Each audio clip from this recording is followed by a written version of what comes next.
¿Sí? Voy a empezar la grabación. ¿Ok?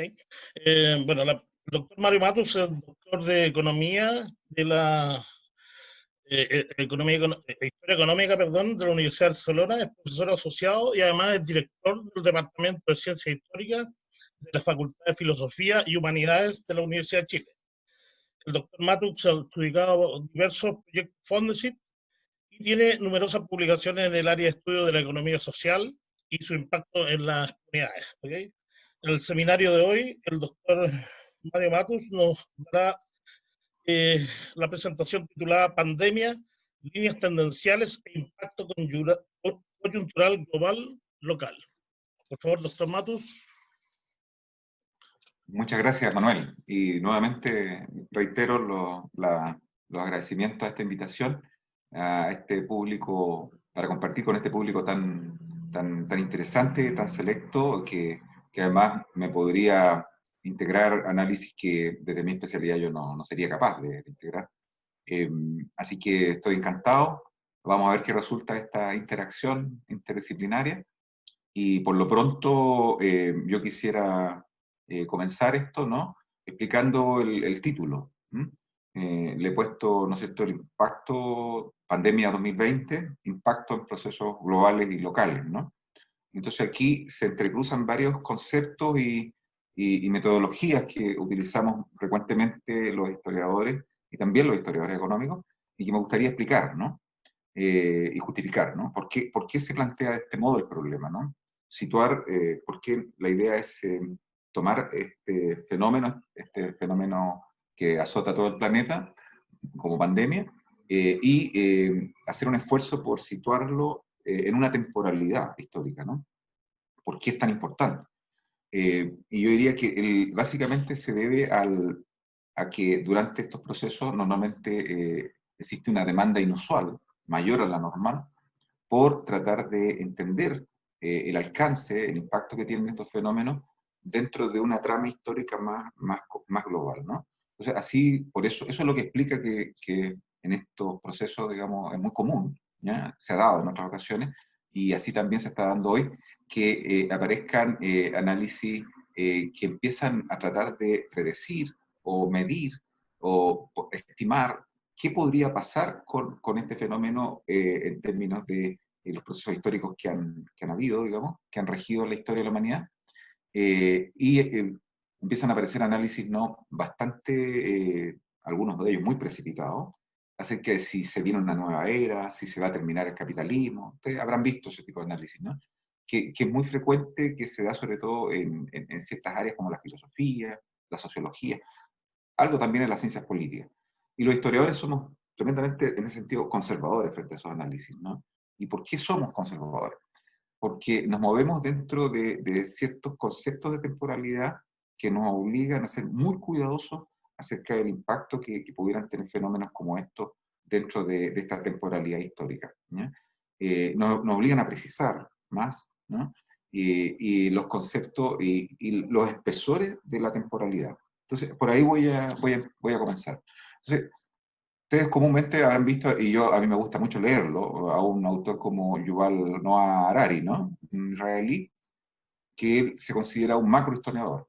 Y yo creo que el aporte que hace él es muy interesante porque justamente él trabaja dentro de líneas temporales que son muy gruesas, muy profundas, muy densas, con mucho espesor. Por lo tanto, él trabaja en líneas que, digamos, que abarcan varios siglos.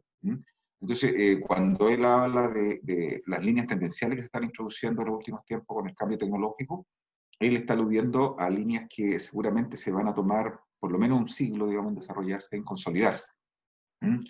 Y por otro lado, él contrasta eso con ciertas líneas tendenciales que van a lo más profundo de nuestra especie, digamos, desde el punto de vista de nuestros comportamientos genéticos como mamíferos, ¿se fijan?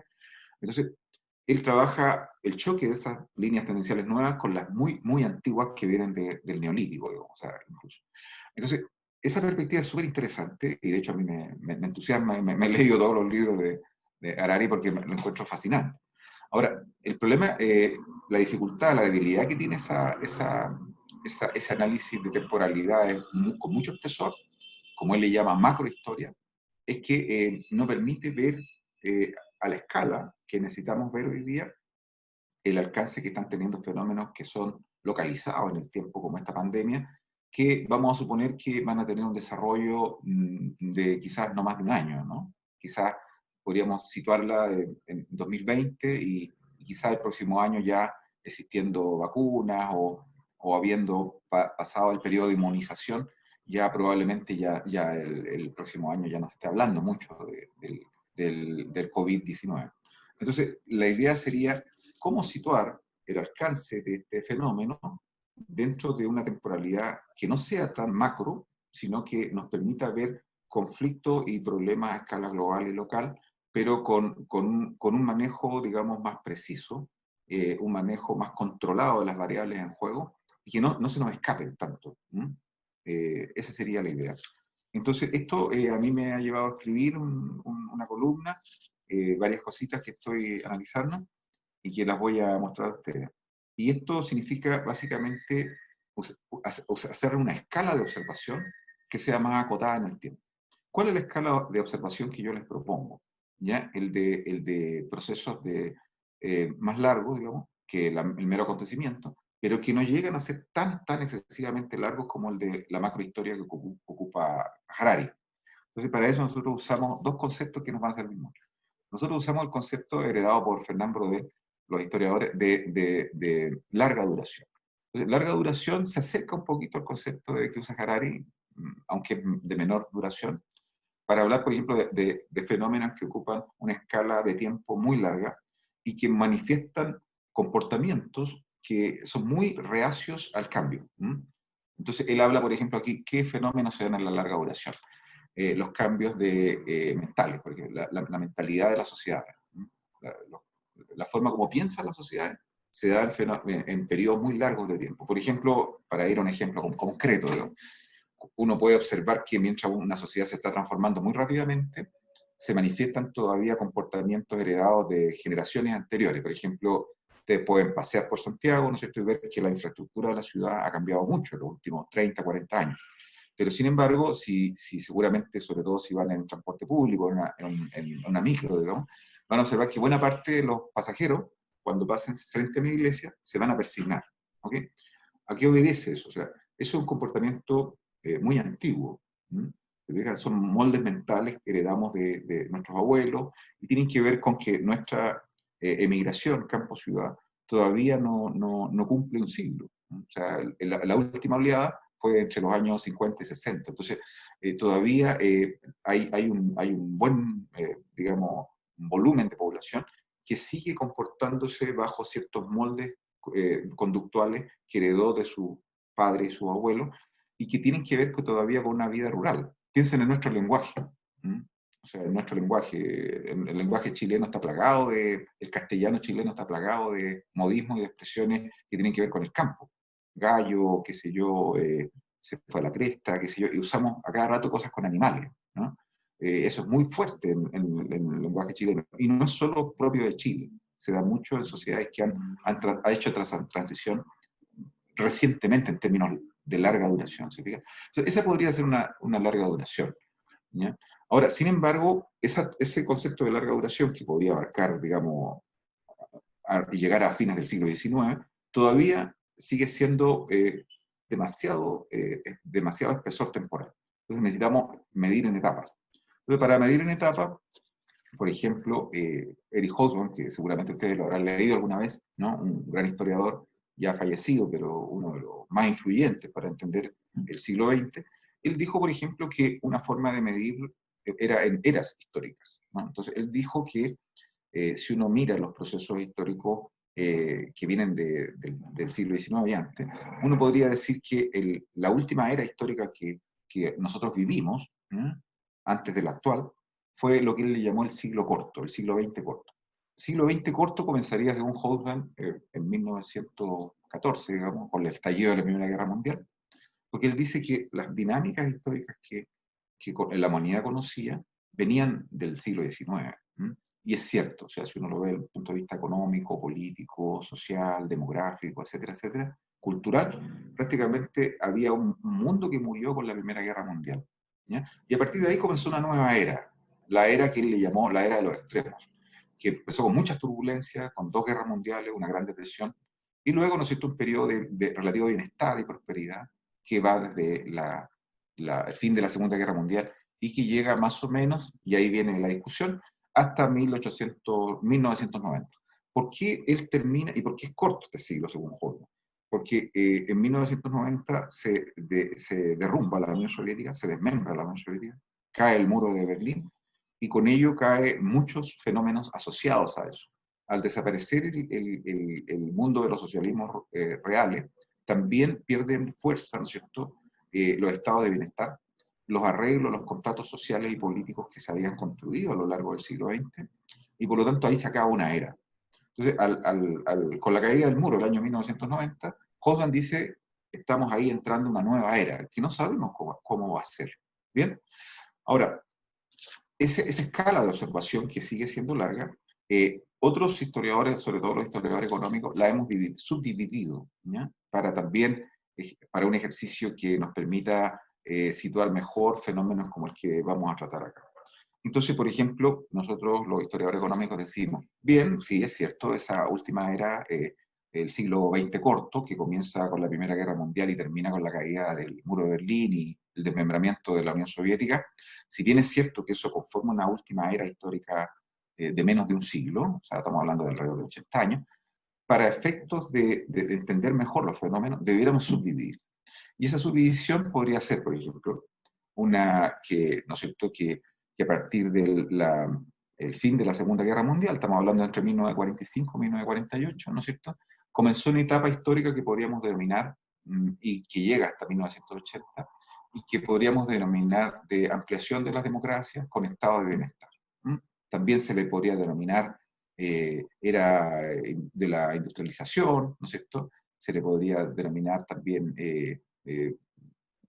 una etapa de mayor inclusividad social. Bueno, hay distintas formas de denominarla, pero en general todos nos damos cuenta que al terminar la Segunda Guerra Mundial y hasta que se empezó a debilitar el concepto de estado de bienestar y de democracia participativa avanzada, cosa que empieza a ocurrir en los 80, hubo un predominio que duró como alrededor de 30 y tantos años, 40 años, que algunos también la llamaban en economía la época dorada de Occidente, la época de la socialdemocracia, la época de los experimentos avanzados, digamos, en temas sociales, etc.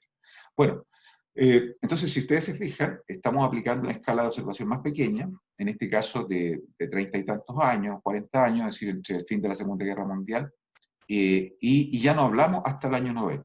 ¿Y por qué no hablamos hasta el año 90? Lo dejamos hasta el año 80. Porque el año 80 comienzan a escala global fenómenos que empiezan a mostrar la erosión de este modelo de sociedad. Y aquí empezamos a hablar de la irrupción del neoliberalismo. ¿Okay? Entonces, si ustedes me permiten, voy a compartirles pantalla para mostrar cómo se daría esto en términos aplicando esta escala de observación que es más acotada y que estamos hablando de etapas más delimitadas en el tiempo dentro de este siglo XX corto. Entonces voy a compartir pantalla y voy a mostrarles entonces. Bien, entonces si ustedes ven ahí, entonces tenemos que a nivel mundial, ¿no es cierto?, tendríamos una etapa que podríamos llamar de democracias liberales con ampliación de derechos y participación y estado de bienestar, que abarcaría más o menos entre 1945 y 1980. Y luego, ¿no es cierto?, tenemos ahí algo que, bueno, a nivel más local, digamos, entonces tenemos a nivel mundo, a escala global, eso que está en más grueso, y abajo, a nivel local, a nivel de Chile, digamos, tenemos un experimento económico, político y social que se le denominó estado de compromiso. Hay una diferencia entre estado de compromiso y estado de bienestar que hoy día no tenemos tiempo para explicar, pero se refiere básicamente a que en América Latina, en Chile, en todo el resto de la región, no se alcanzó el mismo nivel de estado de bienestar que se alcanzó en Europa Occidental, en Estados Unidos, digamos, básicamente en Europa Occidental, sino que es algo de menor densidad, de menor calidad, y debido a que básicamente los modelos de industrialización en América Latina no tuvieron el mismo arraigo, la misma fuerza, el mismo empuje, y por lo tanto también los procesos se quedaron como a medio camino. Entonces, cuando hablamos de estado de compromiso, es que es lo que se pudo avanzar en estado de bienestar. Esa es la idea básicamente que hay bajo estado de compromiso. Y en este caso el estado de compromiso chileno tiene ciertas peculiaridades, como ustedes se fijan, en términos temporales, porque se adelanta a la aparición de este proceso a escala global de ampliación de democracia con estado de bienestar, pero también termina antes. ¿Se fijan? O sea, si bien no comienza en 1945, comienza antes. Y comienza antes porque los gobiernos que empiezan a asumir este estado de compromiso no esperan a que termine la Segunda Guerra Mundial, sino que más bien empiezan a implementar este modelo a raíz de la crisis, la Gran Depresión. Es decir, afecta tanto la Gran Depresión a América Latina y a Chile, que, ¿no es cierto?, sobre todo, digamos, el gobierno de Arturo Alessandri Palma, ¿no?, el año 32, cuando vuelve a asumir el poder, se ve obligado a implementar políticas contracíclicas y de alguna manera ya el Código del Trabajo con Ibáñez ya venía en esta dirección. Entonces, se están empezando a generar nuevos contratos que escapan a la lógica de la era oligárquica en Chile. Estamos saliendo de la era oligárquica. Entonces, este proceso comienza antes en Chile, ¿ya? Pero al mismo tiempo también se aleja del modelo global porque también termina antes. ¿Se fijan? Si bien el mundo se tardó hasta más o menos los años 80 con Reagan y Thatcher, digamos, para implementar un modelo de sociedad que era distinto y que contradecía las reglas del estado de bienestar y de la democracia participativa, Chile lo adelantó este proceso porque tuvimos aquí un fenómeno, digamos, de crisis institucional, ¿no es cierto?, de rompimiento, de ruptura institucional, cae, ¿no es cierto?, la Unidad Popular, y al asumir Allende, o sea, al asumir la dictadura de Pinochet, ¿no es cierto?, se adelanta este proceso. Entonces nosotros, por eso que también se habla de que nosotros fuimos un experimento a escala mundial, y eso es cierto, ¿sí? Porque Chile fue un experimento de lo que después se va a aplicar a nivel global, cuando asume Ronald Reagan en Estados Unidos y Margaret Thatcher en Inglaterra, y esto se empieza a difuminar después con la caída del muro, etcétera.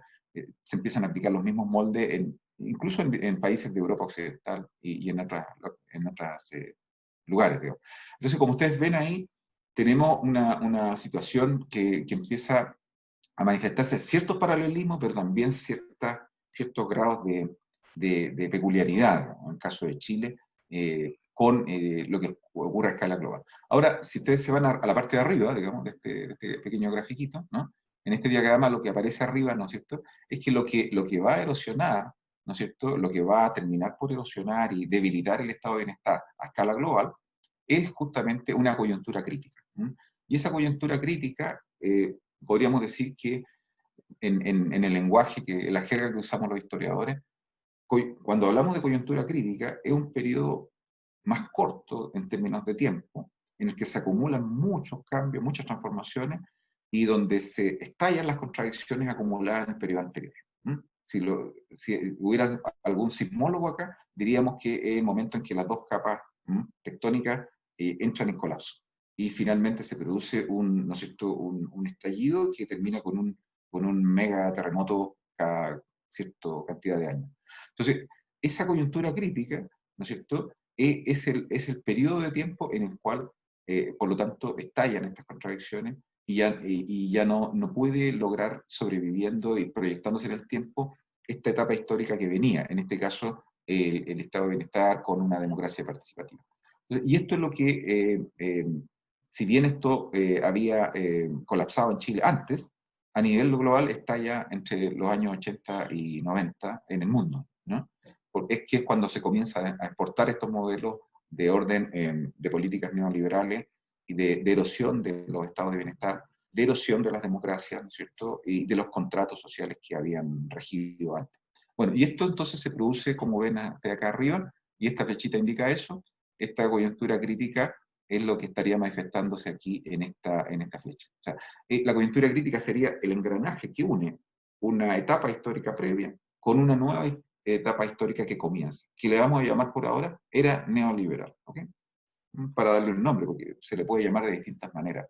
Algunos le llaman segunda globalización, no es un mal nombre, y hay otros nombres que se le han postulado, pero en el fondo es para reconocer que comienza una nueva etapa histórica, ¿ya?, que se empieza a insinuar a través de la coyuntura crítica, o sea, ya en los años 80 se insinúa esto, pero se consolida claramente entre 1990 y hasta hoy.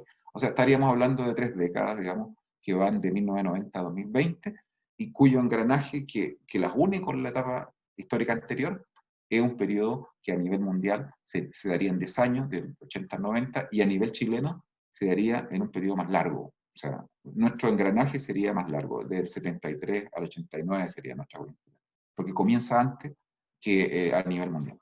Bueno, y luego podríamos seguir, ¿no? Entonces aquí, siguiendo con esta idea, ¿no es cierto? Esta a escala global lo que se inaugura es una etapa histórica que hasta hoy predomina, que hemos llamado era neoliberal, ¿no? Que, que va a tener una serie de componentes y de rasgos que yo no me voy a tener porque es demasiado. Entonces, nos cansaríamos, pero lo podemos ver después conversando, ¿no? Y podríamos entrar a establecer las características principales de esta era. Pero yo quiero detenerme, por lo menos, en los aspectos, en las nuevas contradicciones que van surgiendo. ¿Bien? En los aprendizajes, es decir, a escala local sobre todo, a nivel de Chile, y luego en las contradicciones a nivel global que fueron surgiendo. Entonces, si nos vamos más abajo, ahí yo planteo, ¿no es cierto?, qué tipo de experiencia se inaugura a nivel local, a nivel de Chile, este cambio, ¿no? Entonces, ahí lo que ustedes ven abajo es que pasamos de un estado de compromiso, ¿no es cierto?, que ya no puede continuar, y pasamos a una etapa que es difícil encontrarle un nombre, porque aquí hay un debate gigantesco, un debate ideológico, político, ¿no es cierto?, incluso discursivo, conceptual, y yo aquí, para no recaer en este tipo de debate conceptual, he utilizado dos rasgos que me parecen importantes para destacar el proceso que Chile ha vivido a partir del año 90 hasta hoy, ¿ya? Entonces yo le he llamado, por buscarle algún nombre, ¿no? He puesto dos rasgos que me parecen fundamentales. Por un lado, ¿no es cierto?, he puesto que el país, en lo económico, hizo un giro gigantesco, adoptando una economía con mucha apertura externa, una economía que busca ser competitiva a nivel internacional, ¿ya? Y lo logró. O sea, y por otro lado, en este periodo se realizaron aprendizajes macroeconómicos que son notables, ¿no? Que ahora no tenemos tiempo para verlo, pero después lo podemos conversar con mayor me apareció un mensaje acá. Bueno, no pasa nada. Bueno, entonces, y digo que estos aprendizajes económicos son muy importantes porque revelan una madurez muy importante del país. Porque a pesar de que han habido distintos gobiernos, estos aprendizajes han ido acumulándose. Después vamos a ver de qué manera estos aprendizajes macroeconómicos, sobre todo en el ámbito fiscal y en el ámbito monetario, así como los aprendizajes de competitividad externa, sitúan a Chile en una posición distinta a la que van a tener los otros países de América Latina en esta crisis y en la que van a venir después, ¿ya? Porque también vamos a hablar de eso. Pero al mismo tiempo que tiene esos dos rasgos que podríamos decir que son positivos, entre comillas, ¿no?, en términos relativos siempre, al mismo tiempo el país, y esto lo informan organismos internacionales, el PNUD, es decir, el mismo Fondo Monetario Internacional, el Banco Mundial, es decir, nadie podría decir que Chile no ha arrastrado algunos problemas. Y estos problemas tienen que ver con dos situaciones, básicamente. Con desequilibrios sociales, que son enormes, que ahí los vamos a ver y que se convergen todos en un problema que es central, que es la desigualdad. La desigualdad, a su vez, uno podría explicarla por distintos factores, que también ahí vamos a poder conversarlo. Pero también hay un factor que suele ser olvidado en estos análisis, y que es un tremendo desfase en el área de la política. Es decir, la política se debilitó mucho durante este periodo, la democracia en sí misma se debilitó, el sistema de partidos se debilitó, los componentes principales de un régimen político se debilitaron, el Estado se debilitó, el sistema de partidos, la sociedad civil, es decir, había un mal funcionamiento terrible de la política, ¿ya? Y esto se fue acumulando, se formó una caldera ahí, una olla de presión, y terminó todo esto por estallar ahora. Entonces, y esto nos permite pasar entonces a la última coyuntura crítica. Entonces, estamos, a sabiendas de que estamos, ¿no es cierto?, en el año 2020, podríamos estar situados en la cumbre, digamos, de esta era neoliberal a escala global, y de este proceso que adquiere ciertas características locales a nivel, ¿no es cierto?, de Chile. ¿Qué es lo que ocurre entonces con las dos situaciones a escala global y a escala local? Por un lado, ¿no es cierto?, tenemos que este fenómeno de pandemia pareciera estar sirviendo de catalizador, ¿no? Los que saben, los que trabajan con químicos saben a qué me refiero, un catalizador, un reactivo, ¿no? Que en el fondo exagera, lleva al extremo ciertas contradicciones que ya se estaban haciendo notar en esta era neoliberal. Y declaro esto para que no haya ningún equívoco, ¿no? Cada una de estas eras históricas, cada una de estas etapas, tiene un periodo donde se insinúan nuevas tendencias, terminan por consolidarse, pero después van apareciendo contradicciones y tensiones que van poniendo en tela de juicio esta etapa histórica.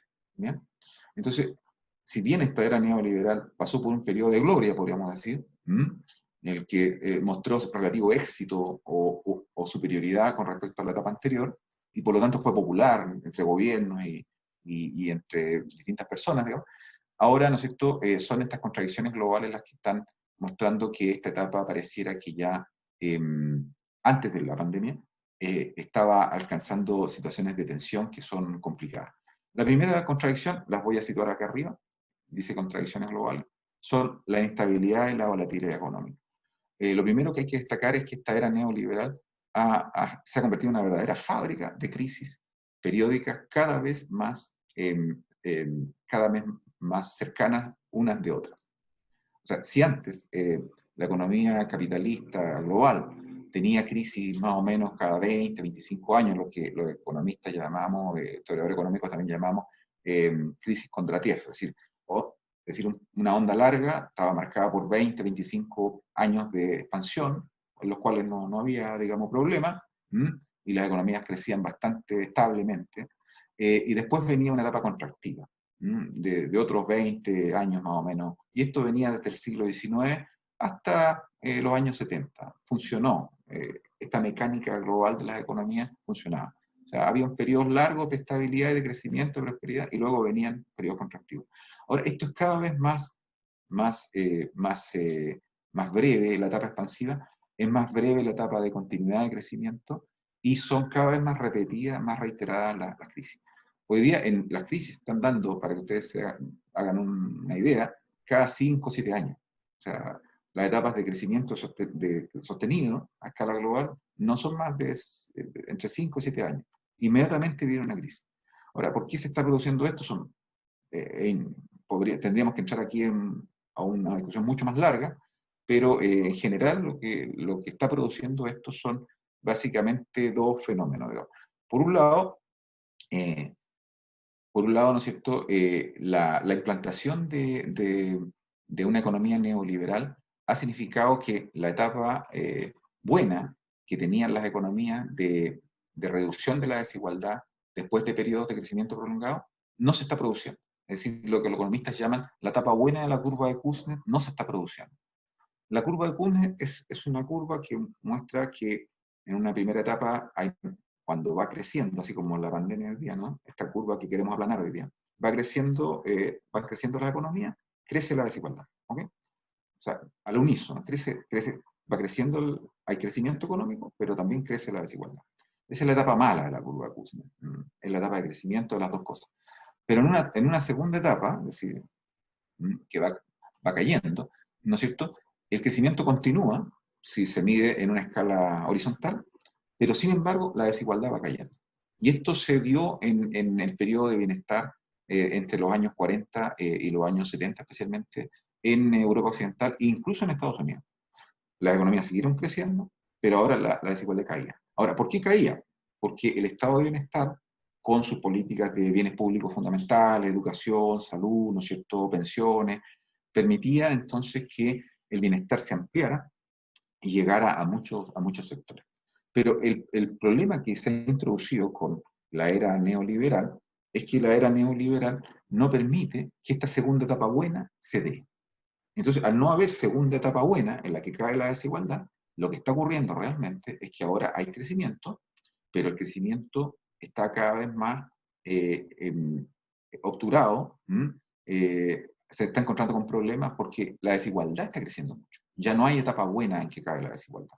Entonces, al no caer la desigualdad, ¿qué es lo que ocurre? Básicamente, que hay problemas, los mercados se saturan mucho más rápido de lo que se solían saturar antes. O sea, antes se demoraba más tiempo en que los mercados se saturaran. ¿Mm? Y por lo tanto los desfases entre oferta y demanda se daban con más tiempo.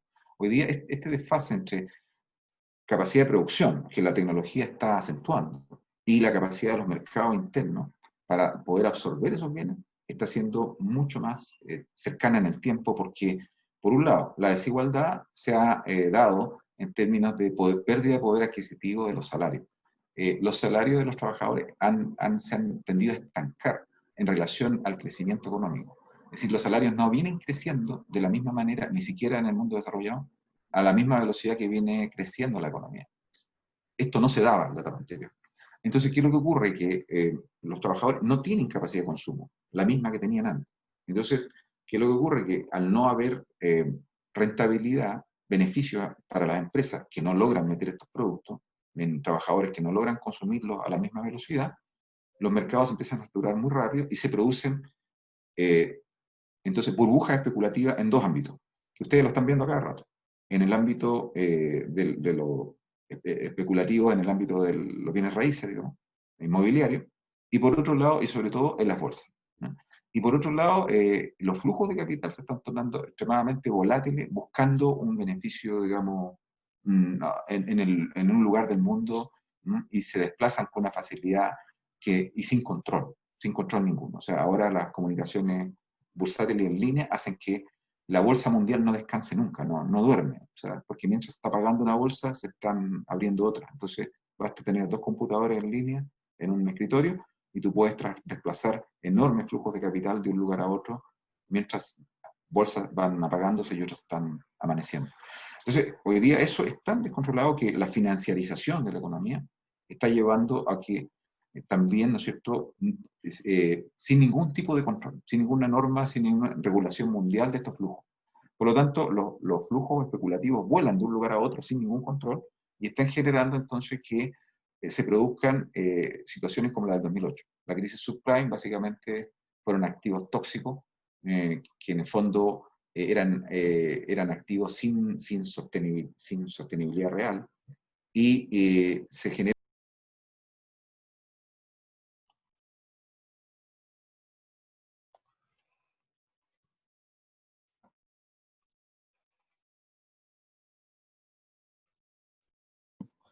¿Me escucha, Manuel? Sí, ahora te escucho que hay un problema ¿cómo se llama? Están cambiando la configuración de Reguna hacia otra plataforma, porque por esta cosa que estaban hackeando las cuentas, y algo pasa que ahora no, me acaba de avisar que tengo 40 minutos por reunión, yo tengo que rearmar la reunión. Pinchaste el mismo link que te mandé, de la otra reunión, ¿cierto? Sí, están entrando, yo sé el mismo link. Hola, Adrián, ¿qué tal? ¿Cómo estás? Ahí está, José Luis. Sí, es que a la gente hay que avisarle que era el mismo link. Sí, están volviendo, ya están. Bueno, si quieres continúo, que van a quedar poquitos minutos y para ir más rápido, y retomamos la conversación. Sí, ahora yo creo que me dio 40 minutos más, pero esta partió la semana pasada. Yo tampoco tenía acceso, o sea, estaban funcionando súper bien con Zoom, pero con esta cosa de los hackeos, cambiaron la plataforma y ahí hay una serie de problemas. Hemos tenido. Está muy Yo inestable. no pensaba que teníamos este problema de 40 minutos ahora, ¿no, Adrián? Ahí está, bueno. Ahí llegó Adrián. Sí. Así que, qué lástima, que está súper, estamos bien, no, pero se están integrando. Era repinchar el link. Oye, me disculpo, Mario, estábamos en Consejo ICBM que se puso la fecha el lunes, nos dijeron, entonces, el lunes en la tarde, así que hay dos miembros más del programa que están en consejo todavía, que son consejeros, van a llegar luego. No, Mario, después de este pequeño instante de... ¿Continúo entonces? Sí, continuamos. Perfecto, yo voy a volver a compartir pantalla y de ahí terminamos y volvemos. Sí, voy a tratar de ser más rápido para que podamos empezar también a conversar. Okay. Entonces, comparto la pantalla, volvemos a esto y terminamos acá. Entonces, lo que les comentaba, entonces, que entre los rasgos principales, entre las contradicciones que se han acumulado en esta era neoliberal, tenemos una inestabilidad y volatilidad económica muy, muy importante, que caracterizan todo el periodo y que son problemas realmente muy, muy delicados, porque estar en una economía capitalista que cada 5 o 7 años tiene crisis, producto de, digamos, de burbujas bursátiles, o descontrol de los flujos financieros, digamos, es una cosa que no es menor. Esto hace que, por ejemplo, todos los países que están haciendo esfuerzos por crecer en forma sostenida no puedan hacerlo, porque los periodos de crecimiento son muy cortos. ¿Okay? Entonces, todos los empeños que hacen los países por tratar de escapar de la pobreza, sobre todo los que vienen del segundo o tercer mundo, al final se disuelven porque la economía global está en una situación de inestabilidad total, ¿no? Permanente. Lo segundo que yo destacaba era el impresionante fenómeno de la desigualdad. Y decía que la escala a la que ha crecido la desigualdad también es un tema muy, muy grave.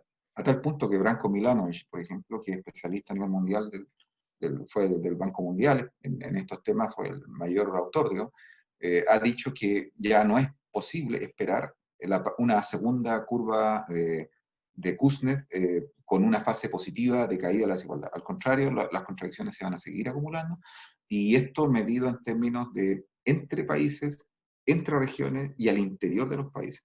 A tal punto es grave esto, que la desigualdad que se ha experimentado en los países occidentales y al interior de Estados Unidos está volviendo a ser la que había en los años 30, 40, antes del periodo del Estado de Bienestar. Y esto también lo ha reportado de algún modo Tomás Piketty, mostrando de qué manera, ¿no es cierto?, esto se explica por el debilitamiento de las funciones del Estado en la provisión de bienes públicos fundamentales, salud, educación, pensiones, qué sé yo, vivienda subsidiada, transporte, y todo esto, ¿no es cierto?, a la par del desplazamiento de fondos públicos en muchos países, que se recaudan con impuestos que normalmente se cobran a la población más pobre, ¿ya? Impuestos, digamos, indirectos a través del IVA, por ejemplo, y estos impuestos que se recolectan, el Estado finalmente termina entregándoselos al sector privado para que el sector privado haga negocio con la provisión privada de salud, de educación, de pensiones, etcétera, etcétera. Y esto está ocurriendo no solo en Chile, ¿no?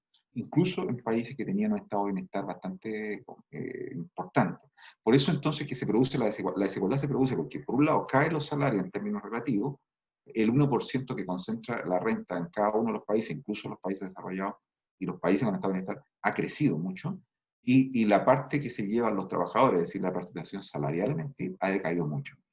A la par de eso, la provisión de la renta disponible después de impuestos que le queda a los trabajadores ha descendido, porque resulta que ahora ya no reciben a través del Estado una serie de bienes públicos fundamentales que o eran gratuitos o estaban subsidiados. Y ahora eso tienen que pagarlo, ¿no es cierto?, a servicios privados. Entonces, sumando esas dos cosas, el cóctel es muy delicado. Y eso ha llevado a un severo debilitamiento de la democracia como tercera consecuencia.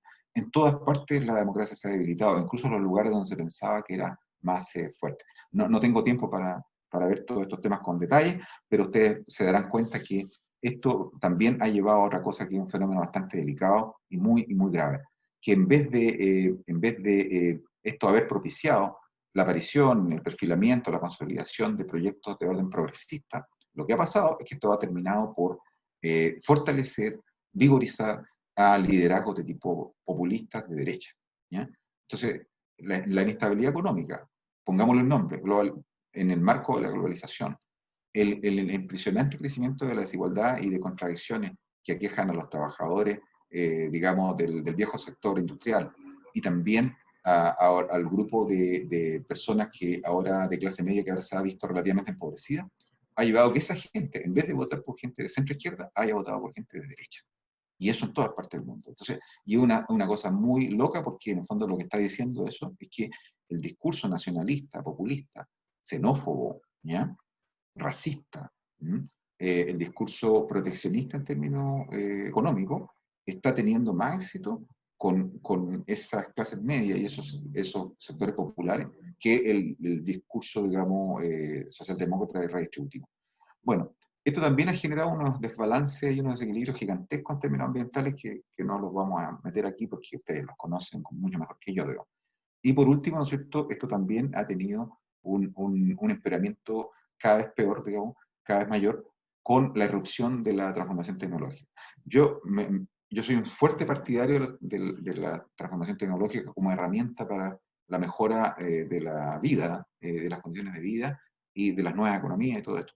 Pero como esta irrupción de las transformaciones tecnológicas se dan dentro de este marco, están siendo canalizadas y administradas por estas tendencias que se ven más arriba. Es decir, ¿no es cierto?, por gobiernos y por modelos de políticos y económicos que acentúan la desigualdad, ¿ya?, y perpetúan y profundizan las debilidades de la democracia. Por lo tanto, en vez de servir para mejorar la democracia y para reducir la desigualdad, hoy día la erupción tecnológica está generando más problemas. Entonces, por ejemplo, en el medio ambiente se ve con claridad. En el ámbito laboral, la segmentación de la jornada de trabajo, así, 1000 cosas que aquí no vamos a poder detallar. Entonces, y por otro lado, la irrupción de la nueva tecnología está socavando también algunos de los principios, digamos, de equilibrio que deben regir la relación entre los estados y el derecho a la individualidad, a las libertades. ¿Se fijan? O sea, es un tremendo problema. Entonces, estas tecnologías podrían ser reencausadas perfectamente a través de otros principios que sean antagónicos, pero esto requeriría que los factores que están ahí arriba cambiaran totalmente. Tendrían que ser gobernados por otras dinámicas más progresistas. Bien, y finalmente abajo, ¿no es cierto?, y yo con eso termino acá, destaco que esto se da, que se da a escala global. Nos encontramos de nuevo con una situación, no es la primera vez que Chile se encuentra en situaciones como esta, en la que Chile de nuevo manifiesta una cierta asintonía o un desfase temporal. ¿Por qué lo digo? Porque si bien es cierto, estas contradicciones se han venido acumulando, sobre todo en los últimos 10 años a escala global, Chile empezó a acumularlas antes. Por lo tanto, en Chile existían tensiones y contradicciones acumuladas que ya lograron estallar antes. Por lo tanto, el 18 de octubre hay que verlo, digamos, como un hito, como un catalizador, como una coyuntura crítica que se adelanta a la coyuntura crítica global y en la cual, ¿no es cierto?, ya no es posible sostener los contratos económicos, sociales y políticos que la sociedad traía y que habían sido impuestos por una minoría a la mayoría. Entonces esa sociedad se cansó, ¿no es cierto?, despertó, como se dice, el 18 de octubre, y hoy día entonces estamos en un proceso que no necesitamos a la pandemia. Entonces, ¿con esto qué quiero decir? Que si a escala global la coyuntura crítica comienza pareciera visualizarse con la pandemia, y la pandemia pareciera inaugurarla, vamos a ver por qué creo que esto se va a convertir en coyuntura crítica a escala global. Porque lo que viene una vez que termine la cuarentena, es una crisis económica muy severa, muy severa. Si bien no va a ser muy prolongada en el tiempo, no es una crisis con las características que tuvo la crisis del 29 o ni siquiera la del 2008, ¿ya?, en el sentido de extensión en el tiempo.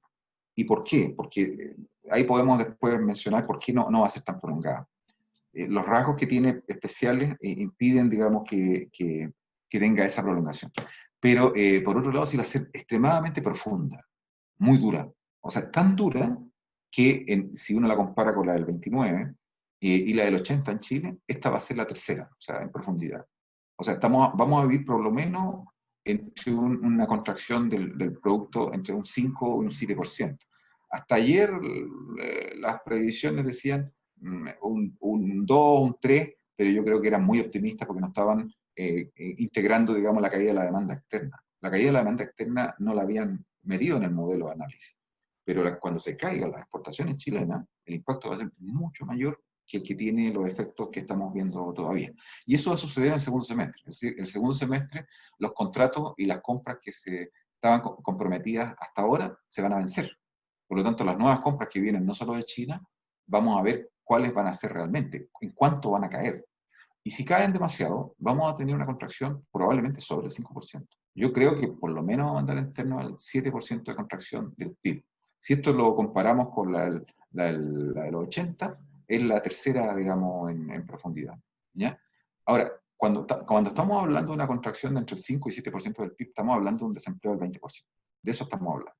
Y eso lo vamos a tener el segundo semestre de este año. O sea, no estamos hablando de un problema menor. En otros países esta situación puede ser mayor y en otros lugares puede ser no tan mala.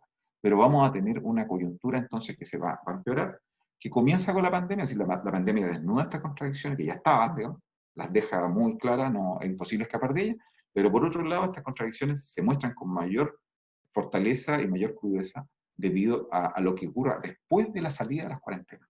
A escala global, el desempleo, digamos, la caída de la demanda externa, la caída de la producción a nivel local, etcétera, etcétera.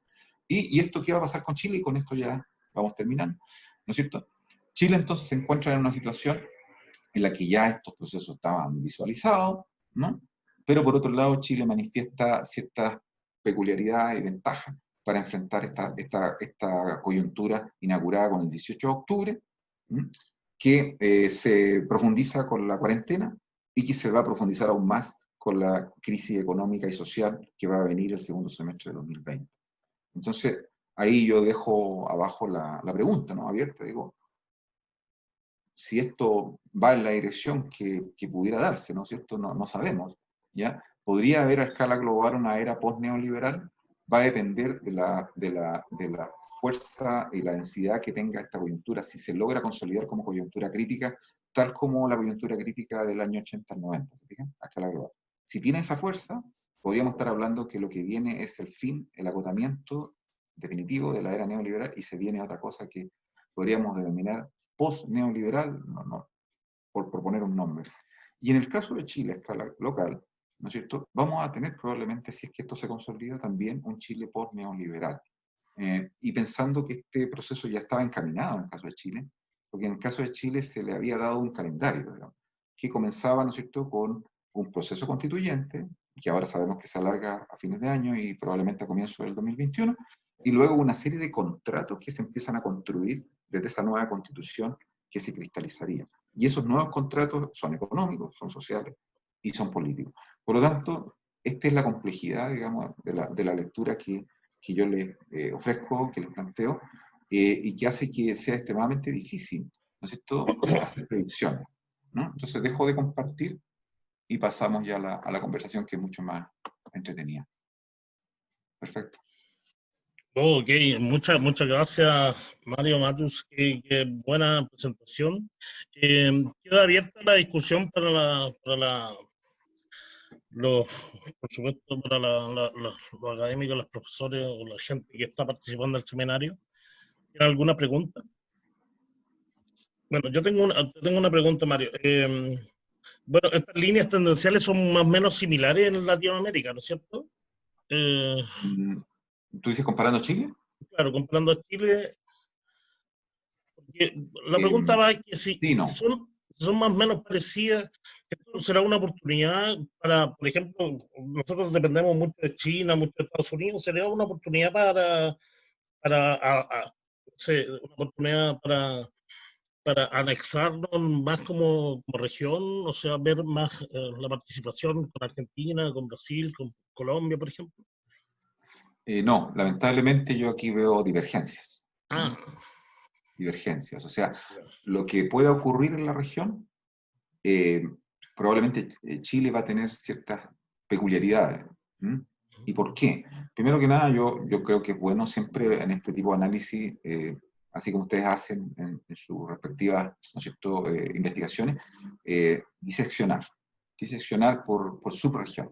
Hay diferencias muy marcadas entre lo que, por ejemplo, podría ocurrir, y esto yo creo que ustedes lo perciben, ¿no?, entre países que tienen una población muy grande, estamos hablando de países continentes como Brasil, México y Argentina en parte, ¿ya?, en los que también se dan situaciones digamos, de vulnerabilidad social muy distintas. Por ejemplo, Brasil es un país extremadamente vulnerable frente a este tipo de situaciones que estamos viviendo, en términos de debilidad de su sistema sanitario, por ejemplo, de su marcada desigualdad.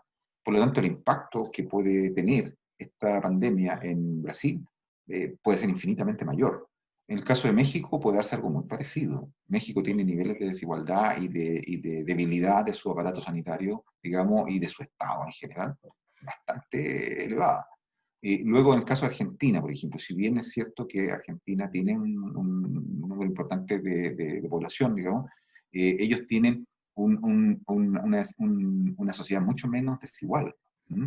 Y aunque su aparato sanitario tiene algunas dificultades, también tienen otras condiciones que son más ventajosas. ¿Mm? Entonces, eso, los países continentes de América Latina van a tener situaciones diferentes. Luego, los países, por ejemplo, que están en una situación de mayor atraso relativo, de mayor debilidad de su Estado, de mayor desigualdad, de mayor debilidad de su sistema sanitario. Estoy pensando prácticamente en casi toda América Central, salvo Costa Rica y Panamá. Todo el resto está en una situación de indefensión gigantesca. Luego, si lo llevamos a la zona andina, por ejemplo, es distinto lo que ocurre en Colombia, por ejemplo, lo que ocurre hoy día en Venezuela. Venezuela está en una situación de mucha mayor indefensión ante todo esto. Lo que si comparamos entre Ecuador y Perú, por ejemplo, ¿se fijan? Perú, con todas sus dificultades, está en una situación mejor que la que tiene Ecuador. Lo mismo Bolivia con Paraguay, o sea, son situaciones distintas. Uruguay con Chile hoy día tienen así todo, situaciones, están en condiciones un poquito mejores en general que la generalidad de los países. Entonces, por otro lado también, y esto también quiero destacarlo, digamos, no es menor, y por eso que yo decía que al caracterizar nuestra coyuntura local, digamos, o sea, nuestra etapa histórica que yo le llamé de aprendizaje comercial, de competitividad externa y de desequilibrio social y político, ¿no? Por ponerle un nombre, no es menor el hecho de que Chile haya tenido un aprendizaje macroeconómico tan importante, porque hoy día probablemente el único país de América Latina que tiene recursos para financiar paquetes de ayuda para, por ejemplo, financiar a que una buena parte de la población, de los trabajadores, se mantengan en sus casas durante la cuarentena, y que puede acudir al crédito internacional en condiciones más favorables, debido a la credibilidad que tienen sus bonos soberanos de deuda, es Chile. Entonces, Chile puede obtener fondos bastante voluminosos y movilizarlos, no solamente para enfrentar la cuarentena, sino que para enfrentar la crisis que viene ya en la segunda mitad del año. Esta gracia no la van a poder hacer casi ningún otro país. Casi ningún otro país. Piensen lo que significa tener un fondo de estabilización de alrededor de 12.000 millones de dólares que acumulamos durante casi 20 años, que en algún momento llegaron a ser casi 30.000 millones de dólares. Este no es menor, digamos. Esto significa que hoy día prácticamente todo el paquete de ayuda para enfrentar la cuarentena lo podemos enfrentar con el Fondo de Estabilización y podemos endeudarnos en condiciones más o menos favorables para reactivar la economía, para enfrentar ese 20% de desempleo que se va a venir el segundo semestre. Entonces, esto no es menor. Y por otro lado, Chile puede hacerlo en forma relativamente equilibrada y responsable, o sea, con independencia de los gobiernos que existen. Si esto lo comparamos con un país cercano como Argentina, Argentina no tiene por dónde movilizar estos recursos, pero ni por dónde, ni cercanamente. ¿Se fijan? Entonces, si bien es cierto que Chile tiene ciertas peculiaridades, también tiene ciertas ventajas. Y por otro lado, yo creo que el tema político no es menor. O sea, si uno compara el proceso de aprendizaje que significa el estallido del 18 de octubre, Chile hoy día se encuentra en una situación bastante interesante. Porque esos aprendizajes que aparecieron el 18 de octubre, probablemente, si es que lo manejamos bien, digamos, podrían profundizarse y madurar en términos políticos este año. Si logramos que los movimientos, que los partidos que están por cambiar los contratos sociales generen capacidades nuevas durante este periodo, vamos a tener no solamente la imposibilidad de que los grupos y las fuerzas que quieren obstaculizar el proceso constituyente no lo puedan hacer, sino que además vamos a tener un proceso constituyente que podría ser una fase de avance cualitativo muy interesante el segundo semestre, en medio de un marco de movilización social del país, digamos. Si el país se moviliza responsablemente el segundo semestre, una vez que el miedo a la cuarentena desaparezca, ¿no es cierto?, y volvamos a las calles, eso podría significar que el proceso constituyente y de transformación política en Chile podría adquirir más vigor, más fuerza y dejarnos en el umbral de una situación muy interesante. Okay. Y esto no se podría dar necesariamente, no tiene las mismas fuerzas como para darse en otros países de América Latina. Okay. Adrián, ¿tiene una pregunta? Gracias, Mario. Muy interesante. Lamento que llegué un poquito tarde, me perdí la parte inicial, pero con lo que vi me bastó como entender un poco el marco en que tú estás haciendo tu explicación de las cosas. Una parte que a mí me complica y es una de las cuestiones que fue, y esto no tiene que ver con la pandemia, tiene que ver con el 18 de octubre, más que como tú indicas, interesante eso, que justo antes de la pandemia Chile había tenido esa explosión, y como tú dices, ¿no es cierto?, de alguna manera Chile aparece como un caso índice de muchas, de serie de procesos históricos. Uno piensa, no sé, pues en la Unidad Popular, uno piensa en el neoliberalismo pinochetista, uno piensa en una serie, en la tercera vía que se anticipa, ¿no es cierto?, cuando llega la concertación, o sea, siempre estamos como ahí en un margen, ¿no es cierto?, de anticipación, medio extraño. Pero bueno, más allá de las coincidencias, el actor social que participa, que se supone que va a ser responsable de que los cambios que en el contrato social, ¿cierto? ¿Cómo lo ves tú? ¿Cómo lo está viendo el mundo de las ciencias sociales en Chile, pensando en la enorme heterogeneidad de ese actor? Y no sé, me imagino que tú conoces a Guy Starling, que planteaba este concepto de precariado, ¿no? Como un nuevo concepto o una nueva idea de actor social, o una especie no sé si actor social es el nombre correcto, no vengo del ámbito de la sociología, yo de la antropología, pero me gustaría una opinión tuya sobre esa heterogeneidad en los actores sociales y cómo se ve, cómo ves tú a este precariado chileno como actor social. ¿Cómo lo ves tú? Y su correlato Bueno, político. claro, bueno, te agradezco la pregunta porque me permite ir justamente al espacio que creo que es el más rico para el análisis de este proceso, que es el ámbito político. Primero, yo creo que se va a vivir estamos en presencia, vamos a ver un revival de la política a nivel global y a nivel local. Eso, sin duda, eso podría ser un componente de los más importantes de la coyuntura global y local. Eso por un lado. Lo que no significa que necesariamente se vaya a fortalecer de nuevo la democracia, porque eso va a depender del rumbo que tomen estos procesos. Ahora, el problema que tenemos con eso es que la política se empieza a reactivar en un marco de mucha dispersión y mucha manipulación ideológica, mental, en el que nosotros suponíamos, por ejemplo, en el caso de Chile, que los avances que había hecho Bachelet en materia social y que iban en la dirección de procurar un sistema de seguridad social más fuerte, disminuir la desigualdad, etcétera, etcétera.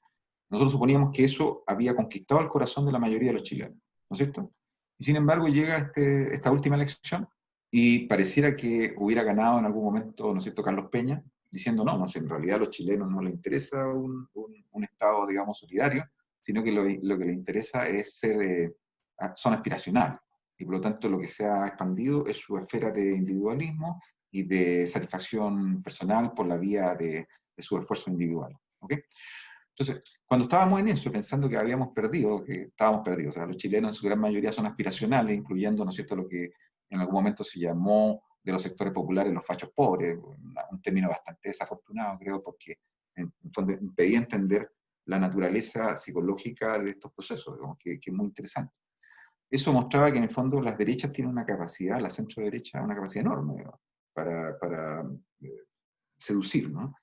Entonces, cuando estábamos pensando y cuando Carlos Peña insistía que el chileno es aspiracional y que ya nada podrá cambiar ese rumbo, digamos, que yo creo que estaba equivocado, siempre estuvo equivocado Carlos Peña en eso, exageró. ¿No? Entonces, cuando parecía que el chileno ya estaba domesticado, resignado a estas contradicciones, ¡pum!, viene el estallido, ¿no es cierto? Pero el estallido, por otro lado, manifiesta fuerzas muy dispersas, o sea, fuerzas de todo orden, ¿no? Una fuerza centrífuga tremenda, que no necesariamente anticipan lo que podríamos llamar un proceso de unitario, de movilización en torno a un proyecto competitivo con el de la centro-derecha. ¿Sí? Entonces, así como vimos que a escala global los Trump, los Johnson, ¿no es cierto?, en Italia, en todas partes, en Austria, ¿no es cierto?, Bolsonaro en Brasil, se instauraron fuerzas que lograron seducir el proceso de cambio y prometerle a estos sectores empobrecidos de la clase media y a los sectores populares y trabajadores un proyecto que en realidad era de derecha, eso mismo se dio acá en Chile. Entonces el problema es que ahora tenemos, ¿no es cierto?, un campo que se abre de nuevo con esta explosión social del 18 estallido social, pero también pueden pasar muchas cosas. Entonces aquí yo planteaba en un texto que hice llegar a través del grupo autoconvocado de académicos de la Universidad de Chile, planteaba que la esfera, digamos, de la subjetividad política se va a tornar extremadamente importante en este periodo, en esta coyuntura. Y yo lo situaba en dos escenarios, digamos. Primero, el escenario de la cuarentena. Entonces, y quiero ser muy enfático con esto porque hay una tensión acá, ¿no? Entonces, por ejemplo, había gente con todo el derecho y legitimidad que decía, ahora que se viene la cuarentena, ¿qué es lo que hay que hacer? ¿Mm? ¿Qué es lo que hay que hacer? Los que estamos a favor del proceso constituyente, qué sé yo, hagamos un paro. Entonces los estudiantes, este es el mejor momento para hacer un paro. ¿Se fijan? Entonces, y ahí lo que se ve es que no se han logrado fusionar todavía los análisis como para llegar a un objetivo que sea común, ¿m? Y que signifique en algún momento tener capacidades para disputarle el proyecto que en este momento había hegemonizado la centroderecha. No existe todavía esa capacidad. Que se puede lograr, pero hay que conquistarlo. Entonces, ¿qué es lo que yo veo ahí? Que en este periodo de la cuarentena, así como estamos ahora, ¿no? A través del éter, yo le decía, ¿no? Vamos a tener que acostumbrarnos a la idea que los movimientos sociales y que los proyectos políticos y los partidos, qué sé yo, los grupos, las organizaciones civiles, que están por una transformación de los contratos, van a tener que ir avanzando en la construcción discursiva, ¿m? Y los gastos, digamos, de coordinación a través de estas vías, de estas plataformas, digamos, electrónicas. Porque durante 2 meses de cuarentena, ¿qué vamos a hacer? Vamos a hacer un paro de teclado, como en algún momento propuso la fecha, que fue un disparate desde el primer momento. Entonces, ¿qué es lo que observamos hoy día? Por otro lado, observamos dónde están las prioridades, cómo la ciudadanía va a evaluar a los actores políticos. Y lo que yo veo aquí es que la ciudadanía va a ser muy crítica de quienes no logren tener un adecuado orden de prioridad, ¿ya? Entonces, por ejemplo, cuando acabe este periodo de la cuarentena, ¿quiénes van a ser los mejor evaluados? Los que manifiesten intereses gremiales, qué sé yo, locales, acotados a sus intereses más cercanos, o los que manifiesten, digamos, mayor responsabilidad frente a cómo actuar frente a esta emergencia que es la pandemia. Es decir, aquellos partidos, grupos, movimientos que planteen que lo primero es la vida, y que lo primero es salvar la población, y que lo primero son las medidas sanitarias, y que la economía debe estar al servicio de esos objetivos, son los que van a ganar más legitimidad, más responsabilidad, más credibilidad. Y cuando termine el periodo de la cuarentena, va a venir otro periodo, otra situación en la que vamos a volver a la calle, vamos a poder volver a la calle, encontrarnos de nuevo, abrazarnos, ¿sí? Bueno, y ahí va a venir otro proceso, porque eso se va a dar en el marco de una crisis económica y social muy profunda, mucho peor a lo que estamos viviendo hoy día. Entonces, estamos hablando de cifras de 20% de desempleo, ¿no? Entonces, cuando eso sucede, ¿qué es lo que va a estar evaluando, ¿no?, a la ciudadanía? Quienes logren cambiar el eje discursivo hacia cuáles son los objetivos prioritarios para ese periodo, ¿no es cierto? Entonces, quienes logren sostener los objetivos más responsables desde el punto de vista de la ciudadanía para enfrentar el periodo de la coyuntura de la crisis económica y social posterior, esos van a ser los que se van a validar más también durante lo que queda del proceso constituyente. Es decir, quienes lleguen a la convención constituyente, a la asamblea constituyente, como le queramos llamar, probablemente van a ser más aquellos que se hayan legitimado durante esta coyuntura. ¿Sí? Entonces, cuando se logre constituir la asamblea constituyente, o convención, como queramos llamarlo, probablemente su composición interna va a estar en gran medida dictada por quienes se hayan logrado perfilar en este periodo como grandes líderes responsables o grandes movimientos responsables que supieron hacer el análisis correcto durante la cuarentena y supieron hacer el análisis correcto durante el periodo posterior de la crisis económica y social. Okay. Muchas gracias. José Luis tiene una pregunta también. Sí. Muchas gracias, doctor Matus. Muy interesante su conferencia. Una acotación, o sea, una pregunta en ese sentido. se necesita ahora, ¿no es cierto?, fluidez en la economía, o sea, que la economía se reactive. Dentro de esta reactivación, siempre se ha criticado que los bancos y los grandes empresarios tienen muchas ganancias. Ellos, dentro de eso, y apelando a lo que usted dijo, ¿no creerán que es mejor reactivar la economía antes que ganar más? En el sentido que la gente va a tener que, en el fondo, quien reactiva más la economía es el consumidor.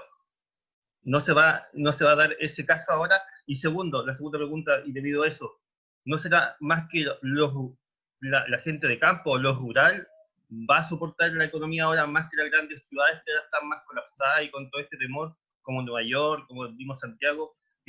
No va a ser la gente de provincia, la gente rural que va a poder activar más esta economía, porque ellos se supone que van a estar, entre comillas, menos expuestos y van a poder reactivar la economía, van a poder ir a trabajar más temprano, entre comillas. Puede ser, ¿no? Una teoría, esas dos teorías lo que... Sí, voy a empezar por lo segundo porque Sí. Me parece que es un camino más lógico. Cuando se termine la conexión, me imagino que entramos todos de nuevo, ¿no es cierto? Sí. Ya, igual como siempre. Bueno, tú tienes mucha razón en que lo que va a marcar el funcionamiento de la economía global en este periodo va a ser el flujo de bienes esenciales, suministros esenciales. Y no estoy hablando solo de bienes, artículos físicos, sino que también servicios. Entonces ustedes van a ver que los alimentos, por ejemplo, van a manifestar en economía, usamos la jerga de una alta elasticidad precio frente a la demanda. Es decir, que mientras más demanda hay, mientras más caro resulta, hay más demanda, mientras más demanda, mayor precio. O sea, una alta elasticidad entre precio y demanda. En cambio, todos los bienes que no son de emergencia van a manifestar una muy baja elasticidad, van a ser inelásticos, digamos. En términos de la demanda no va a crecer por mucho que baje el precio. Van a haber muchos bienes que van a bajar sus precios durante este periodo, este año. Por ejemplo, todo lo que tenga que ver con lo que no es esencial para la vida, ¿no es cierto? Minerales, por ejemplo, y ahí está nuestro problema. Y otro tipo de bienes primarios, bienes industriales y servicios que no sean esenciales. Por ejemplo, todo lo que tiene que ver con servicios urbanos, ustedes fijan la entretención, todo eso, restaurantes, qué sé yo, nada. Durante la cuarentena y después también van a tener problemas. Entonces, la demanda se va a circunscribir a lo esencial. Entonces, y en ese sentido, las localidades que estén más cercanas a las cadenas de suministros esenciales probablemente van a tener una mejor respuesta, digamos, frente a las que estén al final de las cadenas de suministro. Es decir, las áreas rurales, efectivamente, como tú bien dices, podrían ser ejes, digamos, mucho más estratégicos durante este periodo, digamos.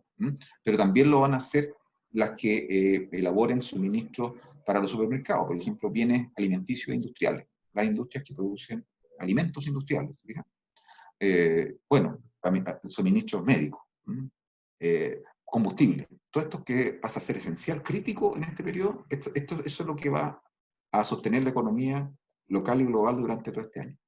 Entonces, efectivamente, tú tienes cierta razón, va a haber un mapa muy diferenciado de economías que se recuperen mejor y que se sitúen mejor, y hay otras que las economías urbanas, por ejemplo, de servicios, van a tener muchas dificultades.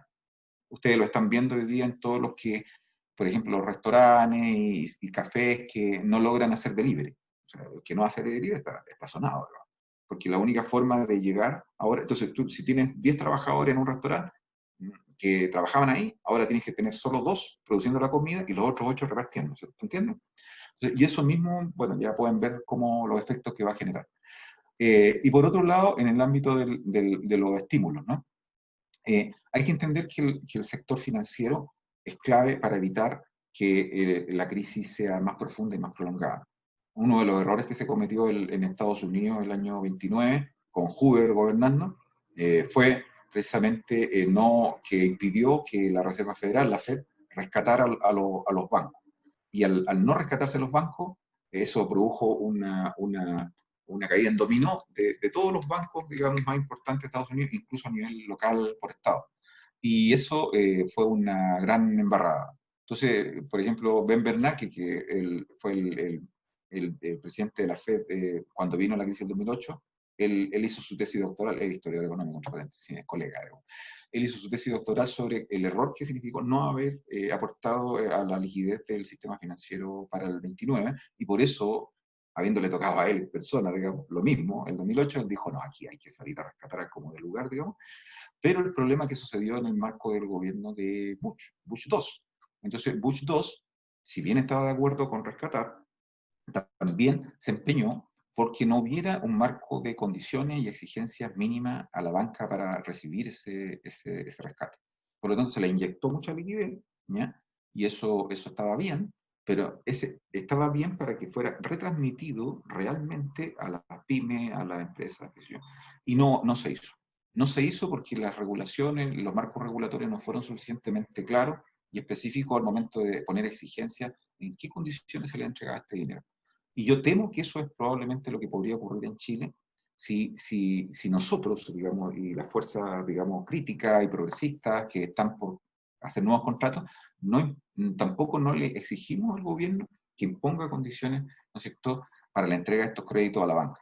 Porque si la banca, ¿qué podría pasar? Que la banca dice, sí, yo acepto poner una tasa baja, ya, muy bien. Pero el problema no es ese, solamente. El problema son las condiciones que los bancos exigen para entregar los créditos. Acá en Chile han habido varios periodos de tasas de interés bajas y sin embargo las pymes no han tenido acceso a esos créditos. ¿Por qué? Porque las exigencias son demasiado elevadas.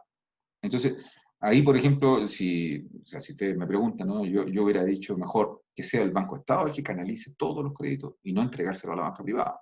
Porque yo al Banco Estado le puedo pedir que aplique, ¿no es cierto?, ciertas normas y ciertas reglas que son comunes a todos, y el Banco Estado ya sé que las va a obedecer y las va a aplicar. Pero al darle este regalo a los bancos, ¿qué puede pasar? Lo que pasó en Estados Unidos, que en Estados Unidos los tipos generaron un marco, digamos, se ampliaron los marcos de beneficio de los grandes ejecutivos, las stocks options que tenían, digamos, que son opciones preferenciales, las ampliaron y por lo tanto se embolsaron una buena parte de este rescate financiero, se lo embolsaron los dueños y los grandes ejecutivos de la banca. Y no llegó finalmente a quienes debía haber llegado. Entonces lo que tú dices es muy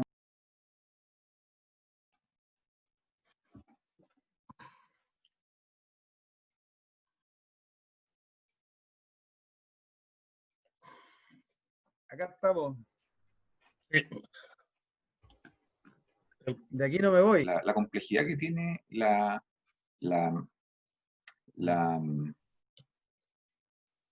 ¿cómo decirlo?, el refinamiento que hay que usar para poder participar de una manera responsable, equilibrada, sabia en este proceso, no siendo el gobierno, sabiendo que este gobierno, lamentablemente, por él, digamos, mantuviera los contratos sociales, económicos, políticos que había, digamos, van a regañadientes un proceso constituyente que quieren obstruirlo, y van a hacer todo lo posible por obstruirlo, ¿ya? Entonces, ¿cómo nosotros interactuar ahí de manera responsable, sabia, generando unidad, haciendo más masiva, ¿no es cierto?, la concurrencia a un proyecto competitivo con ellos, y por otro lado, ¿no es cierto?, a través de aprendizaje y capacidades. Esto los cientistas políticos lo resumen en un concepto que es acumulación de recursos de poder y capacidades para movilizar estos recursos de poder, ¿no?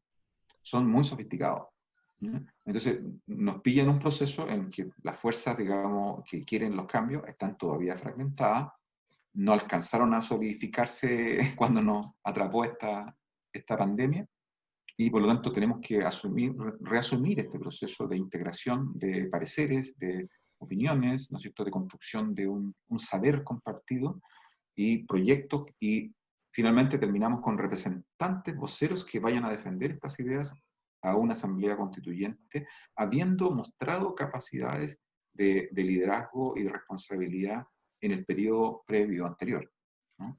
Ese es un poco el marco, ¿no? Entonces, claro, tú me dices, ¿qué deberíamos hacer? Bueno, tenemos que rescatar a la banca, sin duda, no hay ninguna duda al respecto. Tenemos que inyectarle liquidez a las empresas. En Chile, alrededor del 95% de las empresas no exportan, y el 90% de las empresas son pymes, o sea, son pequeñas y medianas. Entonces, las que están en condiciones de sobrevivir manteniendo los empleos, ¿ya?, son un porcentaje muy reducido. Entonces, por un lado, tienes que financiar a través de una renta universal básica a todos los trabajadores para que puedan guardar la cuarentena y se queden en sus casas y no se contagien.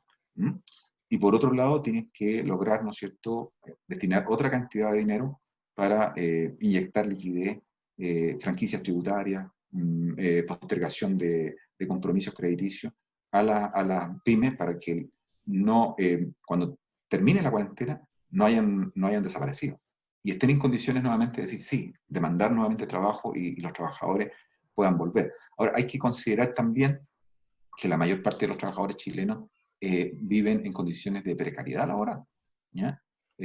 Miren, si sumamos el 30% que son los informales, ¿ya? A eso le sumamos los que están por cuenta propia, que son por lo menos el 10%, y le sumamos los que están por honorario, ahí tenemos un 60% de la fuerza laboral chilena. Es impresionante, ¿ya? O sea, menos de un 30% de la fuerza laboral chilena tiene contrato permanente, digamos, como la gente.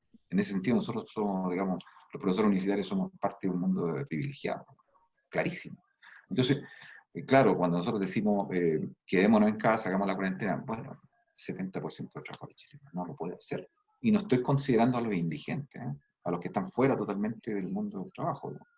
Entonces, por eso que se requiere mucho dinero, ¿ya? Afortunadamente nosotros tenemos una buena parte y algunos de los planes que se han ido encaminando van en la dirección correcta, pero van a quedar totalmente cortos, porque ya nos gastamos la plata que teníamos en estos 2 meses de cuarentena, y cuando salgamos de la cuarentena vamos a tener que inyectar por lo menos el doble o el triple de la plata que metimos ahora, ¿ya? Porque vamos a tener por lo menos un 20% de desempleo, y un 20% de desempleo, créanme que es muy elevado, muy delicado. No, José López tenía una pregunta también. Gracias, Mario, por la presentación. Llegué tarde también, ¿cómo estáis, compadre? No te preocupes. Oye, yo tengo 2 preguntas. Una que yo sé que es difícil y a lo mejor es mucha especulación. Están saliendo algunos reportes que están viniendo desde el extranjero, fundamentalmente los países que ya llevan más tiempo, fundamentalmente los países asiáticos, en el sentido de que hay cierta preocupación que por la naturaleza de la epidemia, nosotros habíamos pensado al principio que esta era muy similar a la influenza, en términos de cómo la influenza había originado, y a pesar de que tiene similitudes, hay algunas diferencias al parecer. Entonces, en el fondo están planteando muchas investigaciones que esto va a ser mucho más largo. O sea, que estos periodos de lockdown y de distanciamiento físico van a ser más largos de que hasta junio, ¿sí? O sea, el virus se va a quedar. Para que nosotros generemos la inmunidad de rebaño suficiente se requiere tiempo, porque si no lo hacemos así, los costos en vida humana son enormes, y eso requiere entonces que esta cosa se cronifique, se forme un poquito más larvada. Esa es la primera, o sea, eso es como, ¿qué piensas tú en un escenario? Lo planteaban en el Science ayer, por lo menos hasta el 2024, de cierta normalidad, lo cual no es menor. Y la segunda pregunta que tengo es cuando tú hablas de contrato social, asume que van a haber unos que estén por un contrato y otros que van a estar por otro contrato, ¿sí? Y a mí lo que más me preocupa es si los que estamos por el otro contrato, distinto al que se produjo acá, o los que decimos, mejor dicho, lo voy a plantear así, los que decimos que estamos por otro contrato diferente al que vivimos, realmente estamos asumiendo la profundidad de los cambios que Chile debería tener para tener un nuevo contrato, un contrato distinto donde ponga el bien común como centro. Fíjate que yo no estoy hablando de la Unión Soviética ni nada por el estilo, sino que simplemente un contrato donde se ponga el bien común en el centro, la columna vertebral de ese contrato. Eso requiere cambios muy profundos, profundísimos en Chile, para que realmente sea cierto y para que no vuelva a producir una enorme frustración. ¿Qué piensas tú de eso? En el contexto de que el que pone el acento del bien común es hasta el 18, o sea, después del 18O estaba en las calles, estaba en Plaza Dignidad ahí, y ahora estamos todos en las casas. ¿Qué piensas de eso? Son esas dos. Bueno, tal como tú lo dices, ese contrato social alternativo, podríamos decir, no está dibujado, no está bosquejado. Hay algunos principios que son compartidos, pero aquí yo me voy a me voy a arriesgar a decir algo que no todos lo han dicho con claridad y no está todavía suficientemente difundido para que uno pudiera decir que forma una base común. Yo creo que lo que, en mi opinión, puedo estar equivocado, pero creo que una gran mayoría de los chilenos, estamos hablando del 70%, estaría por un modelo socialdemócrata con estado de bienestar y con un estado solidario de acogida. A ver, lo que estoy diciendo es que en general lo que yo percibo por las encuestas, porque las encuestas miden rangos como de dispersión, hay gente que es más a la izquierda, más a la derecha. Nadie está hablando de socialismo. Eso para empezar. O sea, como tú bien dices, nadie está hablando de socialismo. Socialismo entendido como planificación central, digamos, ¿no? Como sistema de planificación central. Estaban hablando, en el mejor de los casos, digamos, de socialismo más reciente, como en Europa occidental, ¿no es cierto? Con sistemas de estado de bienestar, de mecanismos redistributivos, ¿ya? Con provisión de bienes públicos fundamentales, ¿ya? Con regímenes políticos también más que sintonicen mejor con eso. Y aquí hay un tema bien interesante que sería bueno meterlo. Por un lado, ¿no es cierto?, la gente percibe que quiere un Estado que le entregue, que al final del mes le deje una renta disponible después de impuestos mayor que la que hoy día tiene, porque hoy día el único ingreso que tienen los trabajadores chilenos es el que reciben por su salario. Si tuviéramos el aporte de los bienes públicos fundamentales, lo que te quedaría después de pagar impuestos sería más. Entonces, claro, pero eso significa también, por ejemplo, esto me lo preguntan mis colegas españoles, que tengo varios en la facultad, me dicen, pero ustedes se dan cuenta que para financiar eso no va a bastar con subir los impuestos al 10% más rico de la población. ¿Y ustedes estarían dispuestos a pagar más? Eso te lo dejo ahí, como para empezar, como pregunta. En síntesis, sí, aplicándole un impuesto al 1% más rico del país, digamos, que se lleva hoy día alrededor del 30%, creo, de todo el ingreso nacional, aún así no alcanzaría para financiar lo que estamos pensando. O sea, de hecho, los profesores universitarios que ganamos, digamos, de un tramo de ahí para arriba, jornada completa, qué sé yo, asociados, tendríamos que ponernos también. ¿Me entiendes lo que quiero decir? Es decir, en España o en Europa Occidental, esto no se logra financiar con los impuestos solamente de los segmentos más ricos. La gente tiene que poner entre un 40 y un 50% de lo que gana mensualmente para poder financiar un estado de bienestar. Así de concreto, o sea, si no, no se financia. No basta con cobrarle mucho a Piñera, a Paulman, digamos, a los dueños de los grandes grupos económicos. Por eso requiere un contrato, como tú bien dices, político-social muy sofisticado. ¿Qué significa finalmente un modelo socialdemócrata? Significa un modelo con mayor carga fiscal. Y por otro lado, en el ámbito político, no podemos continuar con un modelo presidencialista que es como lo que genera a escala global el capitalismo ultrafinanciero hoy día. Genera unos bandeos extremos, porque pasamos por gobiernos que prometen mucho, pero que gobiernan con minoría parlamentaria, y que se van a ver bloqueados a cada rato. Entonces lo que necesitamos realmente son mecanismos políticos que permitan manejar mejor el conflicto que inevitablemente va a ir surgiendo apenas comience un gobierno. Y eso significa regímenes semiparlamentarios o parlamentarios, que permitan graduar y ir generando acuerdos en el camino, en la medida que se van dando las transformaciones y permitan hacer los ajustes y las adecuaciones sin un trastorno completo del régimen político.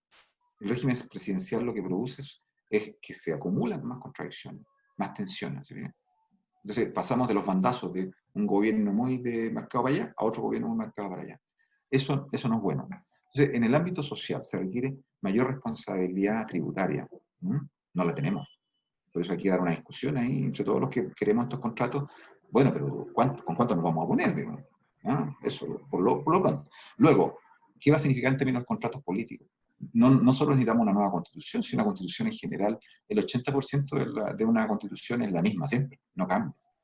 Lo único que vamos a sacar en rigor de la nueva constitución es el concepto de Estado subsidiario, que es lo que impide generar mecanismos redistributivos y de equilibrio social y político. Entonces, sacando eso, en la práctica va a ser la misma constitución que siempre de la del 25. Entonces, eso por un lado. Entonces, realmente el contrato político que necesitamos tiene que ver más bien con la relegitimación de los partidos, del sistema de partidos y de la sociedad civil, de organizaciones que obliguen una rendición de cuentas permanente de los partidos y del Estado. Es decir, volver a hacer funcionar la máquina de pesos y contrapesos que siempre debió haber existido. Entonces, y por otro lado necesitamos un Estado, claro, mucho más solidario, mucho más acogedor, menos tecnocrático, ¿no? Y que si bien mantenga algunos aprendizajes en el ámbito macro, en el ámbito, digamos, de las responsabilidades de cómo aplicar las políticas públicas, sí también pueda adelantarse a los problemas que están ocurriendo, que hoy día no lo está haciendo, ¿no?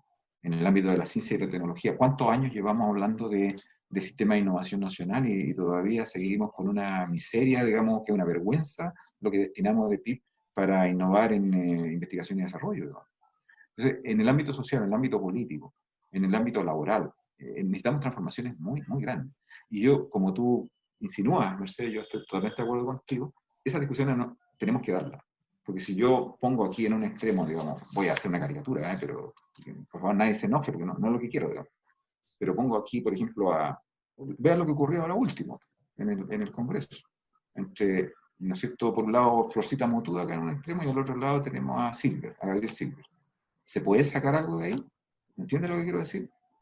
Entonces hay que conseguir que esa caricatura que tenemos de imposibilidad de dos grupos que actúan de manera muy discrecional, muy egoísta y en contra de la unidad, sea desplazada por una unidad que en los hechos se plasma a través del proceso constituyente. Y el proceso constituyente obliga a reformular a esos representantes en el Parlamento para que no monten el show que están dando hoy día. ¿Se fijan? Entonces, es desde las bases del movimiento que se dé este año donde debería resurgir, ¿no es cierto?, la demanda por reemplazar esos liderazgos. O sea, no podemos tener una democracia cristiana que sigue obstaculizando cuestiones que son esenciales, y por otro lado, digamos, a la Pamela Giles, digamos, que se disfraza con cosas cada vez más ridículas en el Parlamento y veta a la democracia cristiana porque no le gusta. Eso no sirve para nada. ¿Sí? ¿Sabía? No sirve para nada. O sea, de ahí no va a salir nada bueno. No puede salir nada bueno. Entonces, lo que tenemos que autoconvencernos es que hay que renovar a toda esa representación parlamentaria. Y esa representación parlamentaria también tiene que estar pensando en estos nuevos contratos que hay que construir, que requieren mucha responsabilidad, mucho equilibrio. Es complicado, no es fácil. Tatiana parece que quería... Gracias, Mario. ¿Está con audio? Sí. Tatiana tiene una pregunta. Sí, voy a aprovechar. En realidad, yo no sé mucho de historia, soy médico. Y quería aprovechar esta instancia para preguntarte, en lo que tú has visto, este es un periodo de la historia muy particular, pero a mí lo que me preocupa, la pandemia. En este momento, nuestros sistemas de salud siguen con una desigualdad enorme. O sea, hay cosas que son innegables, si bien son pocos los casos de coronavirus que se ven en, por ejemplo, periferia de Santiago, que es donde está la mayor parte de la población. También es cierto que el número de exámenes disponibles para, por ejemplo, el consultorio, que es donde la mayoría de la población consulta, es limitado. En algunos consultorios son 10 al día. Eso significa que hay una cantidad de población que no ha sido diagnosticada. Los sistemas de salud rurales son aún peores en ese sentido. Y en base a lo que tú has visto, a esta pandemia en particular, lo que me preocupa es que si esto va a aumentar más la brecha, las diferencias sociales, si todos aquellos trabajadores que supuestamente se van a reintegrar a partir del segundo semestre, ¿en qué condiciones van a estar? ¿Cuál va a ser lo que realmente, o sea, quizás yo estoy pensando que a lo mejor el escenario del segundo semestre va a ser peor que el actual, porque han podido tamponar un poco la parte exponencial de la curva con las medidas actuales, que ya se están suspendiendo. Y no sabemos lo que está sucediendo en aquellos que tienen menos acceso a salud. ¿Qué es lo que ha pasado en la historia? ¿Qué es lo que pasaron con las grandes pandemias en Europa? Claro, mira, bueno, yo hace unos días nomás, comenzando las clases, digamos, por esta misma vía con los muchachos, para hablar de la nueva economía que surgió entre el siglo XV y el siglo XVIII, de lo que se llama la transición al capitalismo, ¿no? Mencionaba el hito que fue la peste negra, ¿no? 1348. Y bueno, efectivamente ahí tú puedes ver algunos comportamientos que hoy día se están repitiendo de una manera muy similar. Así como los nobles de Florencia, digamos, se retiraron a sus palacios rurales, ¿no es cierto? Y se dedicaron a contarse todo tipo de chistes y historias picarescas y que aparecen recogidas en el Decamerón de Boccaccio, ¿no? Así está ocurriendo hoy día, ¿no? O sea, grupos, digamos, de mayores ingresos que son privilegiados, que concentran ¿no es cierto?, un grupo que el 10% de la población más rica o el 1% que concentra el 30% de la renta nacional, imagínate, toma un helicóptero, digamos, y decide qué es lo que, si cumple o no cumple. Mientras, o sea, el que podría guardar la cuarentena muestra el grado de discrecionalidad que tiene al dominar el país, digamos, mientras que una gran mayoría no tiene condiciones para cumplir la cuarentena. Es impresionante, ¿no? Y que es lo mismo que ocurrió en la peste negra. Es decir, la peste negra, los campesinos, la gente más pobre que vivía en la ciudad, se la tuvo que comer, ¿no? Pero no quedó otra, digamos. Recuerden ustedes qué es lo que ocurre en el personaje del sacerdote este que tiene que avisarle a Romeo, ¿no es cierto?, que Julieta lo está esperando en una parte, el tipo entra a una, no recuerdo si es Verona, ¿no? Él entra a una habitación a buscar a alguien y lo dejan tapiado, encerrado, porque resulta que los pobres están reaccionando en la desesperación. Entonces los contaminados son tapiados dentro de las casas y el cura que adentro no logra avisarle a Romeo o a Julieta, y Julieta se mata. ¿Se acuerdan? Bueno, esas cosas van a ocurrir van a ocurrir de manera espantosa en este periodo que viene. Yo, en este sentido, y por un poco respondiendo, yo no soy infectólogo ni epidemiólogo, no tengo idea de los saberes que ustedes dominan, pero por lo que se ve, ¿ya?, y lo que ha ocurrido en la virulencia que tuvo la peste negra, que duró 3 años, ¿eh? O sea, y luego la que se dio en el siglo XVII, que fue una repetición, estas situaciones, o sea, estas infecciones que tienen una tasa de contagio muy elevada, tienen varias oleadas. Eso es lo primero que hay que decir. Entonces, también. tienen oleadas. Entonces, no va a haber una oleada, van a haber muchas oleadas. Y probablemente todo el año vamos a estar viendo que algunos sectores van, ¿no es cierto?, van dejando atrás el contagio y otros van apareciendo en otros. Y yo estoy completamente seguro, como tú dices, Tatiana, que el problema mayor no lo vamos a tener acá, que es lo que estamos viendo hoy día, que es con las comunas que están, digamos, entre comillas, más privilegiadas y donde tú puedes efectivamente guardar la cuarentena con mejores condiciones. El problema lo vamos a tener cuando los contagios se extiendan a las 3/4 partes de la población que vive en un Santiago pobre, imaginado. Y en provincia esto se va a reproducir de manera espantosa. Entonces, ahí cuando eso ocurra, y eso va a ocurrir después de estos 2 meses de estas comunas más privilegiadas, ¿no? Va a venir después. Entonces vamos a tener que las comunas, digamos, más ricas, por decirlo así, van a volver a sus actividades, ¿ya?, en medio de un escenario de crisis económica y social tremenda, ¿ya?, porque las empresas no van a volver a inmediatamente activarse, se va a demorar eso. Y por otro lado, vamos a tener un escenario digamos, de sanitario, que se agrava en los sectores populares que ahora empiezan a vivir otras oleadas posteriores, ¿no? Eso es lo probablemente que va a pasar. Entonces, yo ahí tengo serias dudas, he estado viendo algunos análisis que han salido estos últimos días de un médico, no, perdón, un biólogo molecular, tipo que, no recuerdo su nombre, de la Universidad del Paraíso, un colega que al comienzo planteó que había que hacer una cuarentena, que si yo estaba muy interesado, y ahora está planteando que hay que hacer cuarentenas parciales, dinámicas, y estimular el hecho de que hayan varios picos a lo largo del año. Quizás no está tan descaminado, no lo sé, yo no soy de esta disciplina y no tengo herramientas como para decirlo, pero me da la impresión de que ese modelo adolece de un problema, un serio problema, y es que está pensando que las zonas que salen de la cuarentena son exactamente iguales en términos sociales y sanitarios que las zonas que entran en cuarentena. Ahí hay un Y problema tampoco, severo, digamos. tampoco está considerando la historia actual, que por ejemplo en Corea ya empezaron a aparecer todos los pacientes reinfectados. Claro. Entonces, efectivamente, ahí yo me parece que estos modelos tienen ciertas virtudes en que tú, si tú haces una regresión y tiras ciertas tasas de crecimiento acumulado, puedes calcular. Y comparando tasas y restando tasas por aquí y por allá, puedes sacar, y mediante algunas ecuaciones, algunas fórmulas muy sencillas, te puedes más o menos calcular los lugares más afectados.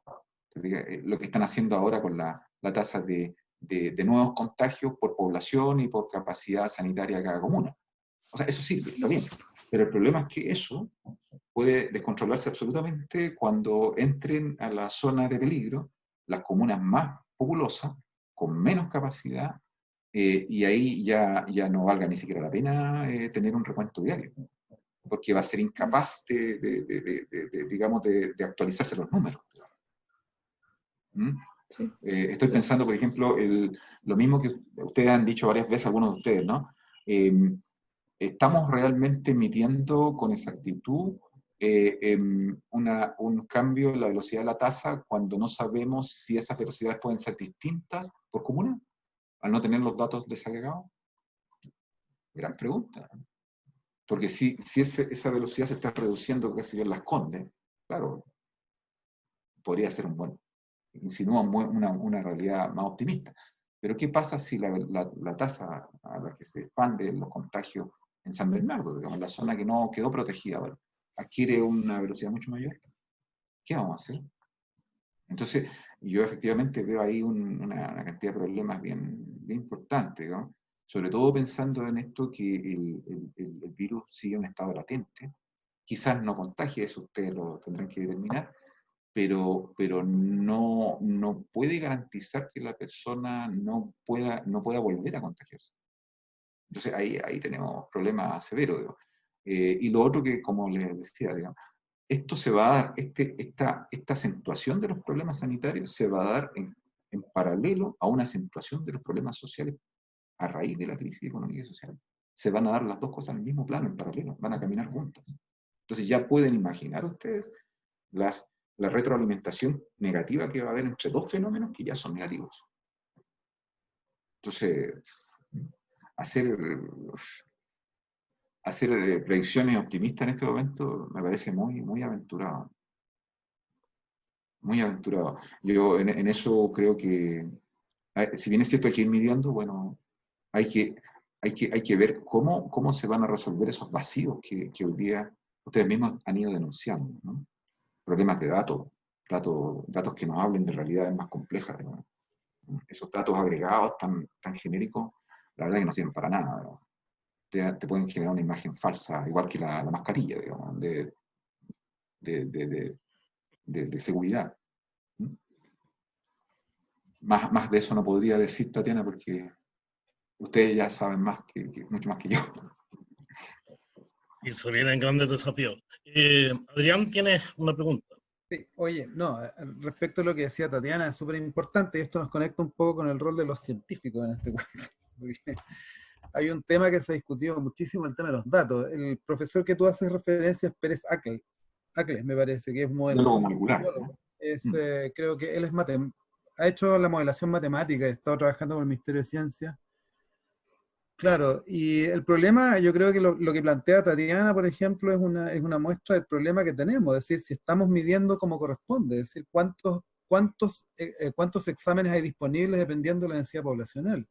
Yo estaba mirando recién, mientras hablaba Tatiana, tengo acceso a una página que tiene los datos cuantitativos de progresión de contagio, y las comunas con mayor progresión de contagio en Santiago, que duplican Las Condes, etcétera, son Maipú y Puente Alto.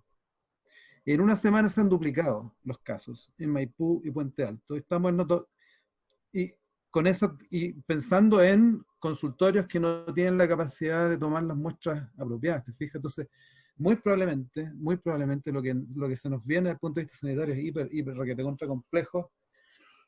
Y nosotros, si uno piensa, por ejemplo, la mesa de análisis de datos, se constituye a fines de marzo, no tengo la fecha exacta, pero a fines de marzo, cuando recién se constituye la mesa por parte del Ministerio de Ciencia y Tecnología para hacer un análisis cuantitativo. Estamos hablando de una reacción 2 meses tardía respecto a cuando ya se anuncia. Pues ya sabíamos en enero, fines de enero, que venía esta historia. Y recién a fines de marzo se constituye la mesa de análisis de datos, una cosa increíble. Y estamos confiando en datos que aparentemente no son muy confiables, porque obviamente estamos buscando la llave donde está la luz y no donde está la oscuridad. Te fijas que es como el chiste este, el que perdió la llave y está buscando la llave bajo el farol, digamos, ¿no? Como el chiste de Condorito. Oye, a propósito eso no, pero la pregunta mía era, chuta, llevamos un montón de tiempo conversando, a lo mejor esto, no sé si es mucho pedirte, pero hay un concepto que emergió en el contexto del 18 de octubre, que fue el tema de el modelo extractivista chileno, ¿no? Que estuvo muy en boca, ¿no es cierto? Y resulta que tú planteaste, ¿no es cierto?, que afortunadamente Chile, con el manejo macroeconómico que tuvo, bajo este modelo extractivista, ¿no es cierto?, nos da un colchón, ¿no es cierto?, económico que nos permite responder medianamente bien en los próximos meses, digamos, ¿no?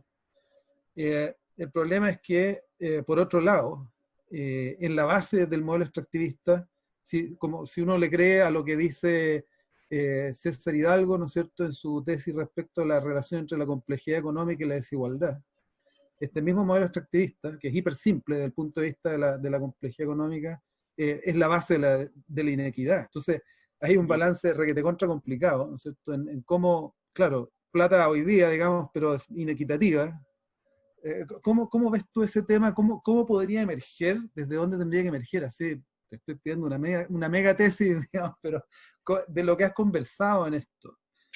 La superación del modelo extractivista que nos permitiese tener niveles de equidad mayor en una sociedad como la chilena, ¿no es cierto? ¿Cómo se ve eso? ¿Cómo ves tú ese? Si lo ves conectado o no al proceso constituyente que viene. Sin duda que está conectado. A ver, muy rápido. Una economía de base extractivista genera más desigualdad porque la apropiación de los factores productivos, cuando el modelo es extractivista, está basado en materias primas, es más fácil que esa apropiación quede concentrada en aquellos que tienen derechos de propiedad exclusivos sobre los factores productivos. Entonces, si un tipo terrateniente tiene tierra, digamos, él va a ser imposible que los salarios de los trabajadores que laboran en esa actividad mejoren sustantivamente en el tiempo, porque él va a procurar que la renta, al distribuirse por factores, él va a procurar que el factor capital, digamos, que los factores que él agrega, se queden con la mayor cantidad de la renta producida. Eso es así. Entonces, los modelos extractivistas tienden a ser excluyentes en lo social. No son inclusivos, digamos, socialmente. Eso está comprobado. En cambio, la forma como se organizan los factores productivos en economías preferentemente que intensifican el uso del capital y del trabajo cualificado, permiten una mejor distribución de la renta producida por la producción generada, ¿no es cierto?, por esa actividad. Entonces, esa renta se distribuye mejor entre la masa salarial, entre el capital y entre los factores, digamos, naturales utilizados. Entonces, es con natural. Y por otro lado, ¿no es cierto?, esta economía extractivista y excluyente en lo social, al mismo tiempo son más frágiles, son mucho más vulnerables frente a grandes shocks externos, que se han producido mucho y se van a seguir produciendo ahora, sobre todo en esta fase en que el capitalismo está tan volátil, ¿no? Van a ser cada vez más frecuentes y nosotros vamos a estar cada vez más expuestos a ello. Sobre todo considerando que nuestra estrategia comercial es muy abierta. Entonces, cada onda que se produzca en cada centro principal de esta economía mundial muy volátil nos va a pegar con fuerza. Entonces, por eso que todas estas razones llevan a pensar en que el modelo cambie de una matriz extractivista a una matriz distinta, en la que podamos incorporar básicamente dos sectores. Un sector manufacturero que ya no es el mismo sector manufacturero de los años 30 a los años 60, digamos, ya no son estas grandes fábricas gigantescas de Yaruzumar, digamos, ya no va a existir. Entonces, es un sector fabril, manufacturero, pero basado en nuevas tecnologías, o sea, high-tech, ¿no? hay que caminar hacia allá. Eso significa empresas más pequeñas, más horizontales, muy dinámicas, con capacidad para insertarse en muchos mercados, con reconversiones permanentes, con diversidad de productos, digamos, ya no apostando por estrategias de vender barato para que me compren mucho, sino que vender cosas muy sofisticadas para segmentos y nichos muy especializados. Entonces, son empresas industriales distintas. Y por otro lado, servicios muy cualificados. O sea, desde hacer un curso, un diplomado, yo le decía a mis colegas de la facultad, a ver si los convenzo algún día, de hacer un diplomado sobre la Unidad Popular o sobre la dictadura, digamos, que cualquier persona del mundo en habla castellana estaría dispuesta a pagar, pero nosotros no lo hacemos por idiotas, porque no nos apropiamos de estas capacidades y van a terminar haciendo este curso sobre Allende, Pinochet, los japoneses, digamos, ¿me entiendes? Porque nosotros no nos movilizamos a tiempo. Bien, entonces, efectivamente tenemos que caminar hacia allá, hacia servicios más cualificados también. Ahora, este tránsito no es fácil. Lo que evidencia la historia económica es que este tránsito ha sido extremadamente difícil desde el fin del siglo XIX, digamos, y hasta hoy. Y lo que pareciera estarse consolidando es que la transición más efectiva en estas últimas décadas es la transición que se hace desde países que tienen una renta muy basada en extractivismo, digamos, un país muy basado en recursos naturales, y que sin dejar de utilizar esos recursos naturales, lo utiliza inteligentemente para ir generando cadenas de valor a partir de esos recursos primarios poco elaborados. Entonces, ¿esto cómo se hace? A través de los llamados clusters, o racimos, o abanicos de producción, en los que tú, ¿no es cierto?, a partir de generar, por ejemplo, cobre, empiezas a producir también subproductos y más productos de cobre. Por ejemplo, todo lo que tiene que ver con hoy día ¿cómo se llama? La electrolocomoción, ¿cómo se llama? O sea, todos los autos eléctricos. O sea, si tú sabes que el mundo va para allá, autos eléctricos, empezar a preparar al país para generar una cantidad de productos que van a ir a ese mercado de la electromovilidad. Si tú sabes que, por ejemplo, el mundo está exigiendo hoy día cada vez más bienes que tengan incorporado el tema sanitario, por ejemplo, incorporar cada vez más el cobre en mayor cantidad de productos, de todo tipo, desde mascarillas, pasando por calcetines, lo que sea. Entonces, ir preparando al país con la base productiva. Ahora, ¿cómo tú logras que un sector privado se anime a tomar esa dirección, ¿no es cierto?, de los servicios cualificados y de ir integrando cadenas de valor a los bienes primarios. Esto se ha comprobado que no se logra con la prédica, como decía Matamala, digamos, a la buena voluntad de los empresarios. Significa que tú tienes que crear una estructura de incentivos. Y esta estructura de incentivos está con una zanahoria y con un garrote. O sea, por un lado, te le pones muchos estímulos para que desplacen factores de producción hacia estos nuevos sectores que se requiere, ¿no es cierto?, caminar. Por otro lado, tú como Estado gastas mucho en educación cualificada para que estos empresarios se encuentren con trabajadores que puedan trabajar, digamos, puedan ser competitivos y tener productividad en estos nuevos sectores que se quiere crear. Entonces tiene que haber una convergencia entre esfuerzo educacional y esfuerzo en esta migración, desplazando factores desde el área empresarial. Y todo eso tiene que ser... Mario, perdona, la pregunta era ¿por qué el cambio constitucional se relaciona con esto? ¿Por qué no se puede hacer con la Constitución del 80? Eso? Imposible, absolutamente imposible. Porque si tú das el más modesto de los pasos, una insinuación en esa dirección que estoy señalando, de mayor énfasis en un gasto educacional para que una población esté más calificada, o quieres instalar reglas para generar una estructura de incentivos para que el sector privado camine en esa dirección, inmediatamente te va a salir un regimiento de abogados, ¿no es cierto?, movilizados por los grupos que se oponen, que están muy felices con la renta extractivista y con un sistema excluyente, y te van a decir, no, eso es anticonstitucional. Por lo tanto, cualquier iniciativa en ese sentido se va a encontrar con la reacción inmediata de estos grupos que van a ir al Tribunal Constitucional y van a decir, no, el Estado no puede meterse. ¿Y por qué no puede meterse? Porque según los artículos, no sé cuantito, dicho de una manera directa o indirecta, ¿no es cierto?, el Estado no puede, por ejemplo, violar el soberano derecho del sector empresarial privado para tomar decisiones sin ningún tipo de condicionamiento. Si tú intentas de una manera llevarlos en una dirección al sector privado, te van a decir, no, se está interfiriendo y el rol del Estado no tiene atribuciones según la Constitución para hacer ese rol. ¿Ya?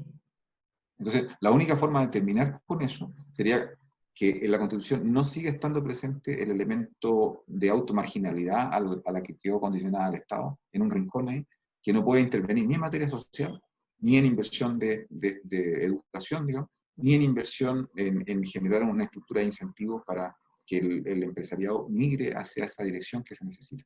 Y termino con esto. Fíjate que los países escandinavos como Noruega, Suecia, ¿sí? Queda un minuto. Los países oceánicos como Australia y Nueva Zelanda, todos partieron por una base extractiva. Y hoy día siguen ahí. Por ejemplo, Noruega sigue exportando bienes primarios como petróleo. Nueva Zelanda todavía exporta bienes primarios. Entonces, efectivamente, este camino es más fácil cuando se hace la transición desde bienes primarios y se va ampliando la canasta exportadora. Ok. Ahora sí. ¿Seguimos o paramos un poco? Porque me dice. Yo creo que estamos listos y para aprovechar, darte las gracias. Esperamos tenerte luego en el programa en vivo, en una presentación en vivo, y fue excelente tu presentación. Muchas gracias, Mario. Esperamos que fue muy educativo. Muchas gracias. Excelente. Gracias, Yo Mario. le voy a enviar a Adrián para que comparta con ustedes un resumen de esto que hemos hablado, sobre todo el escenario de Manuel es el encargado de los seminarios. Ok, me lo manda a mí por mail y yo lo reparto en el programa. No tengo email, sí, entonces si me escribe, bueno, ahí te lo mando a ti y ustedes lo reparten, que es como un resumen de todo lo que hemos hablado, para que ustedes lo puedan seguir conversando y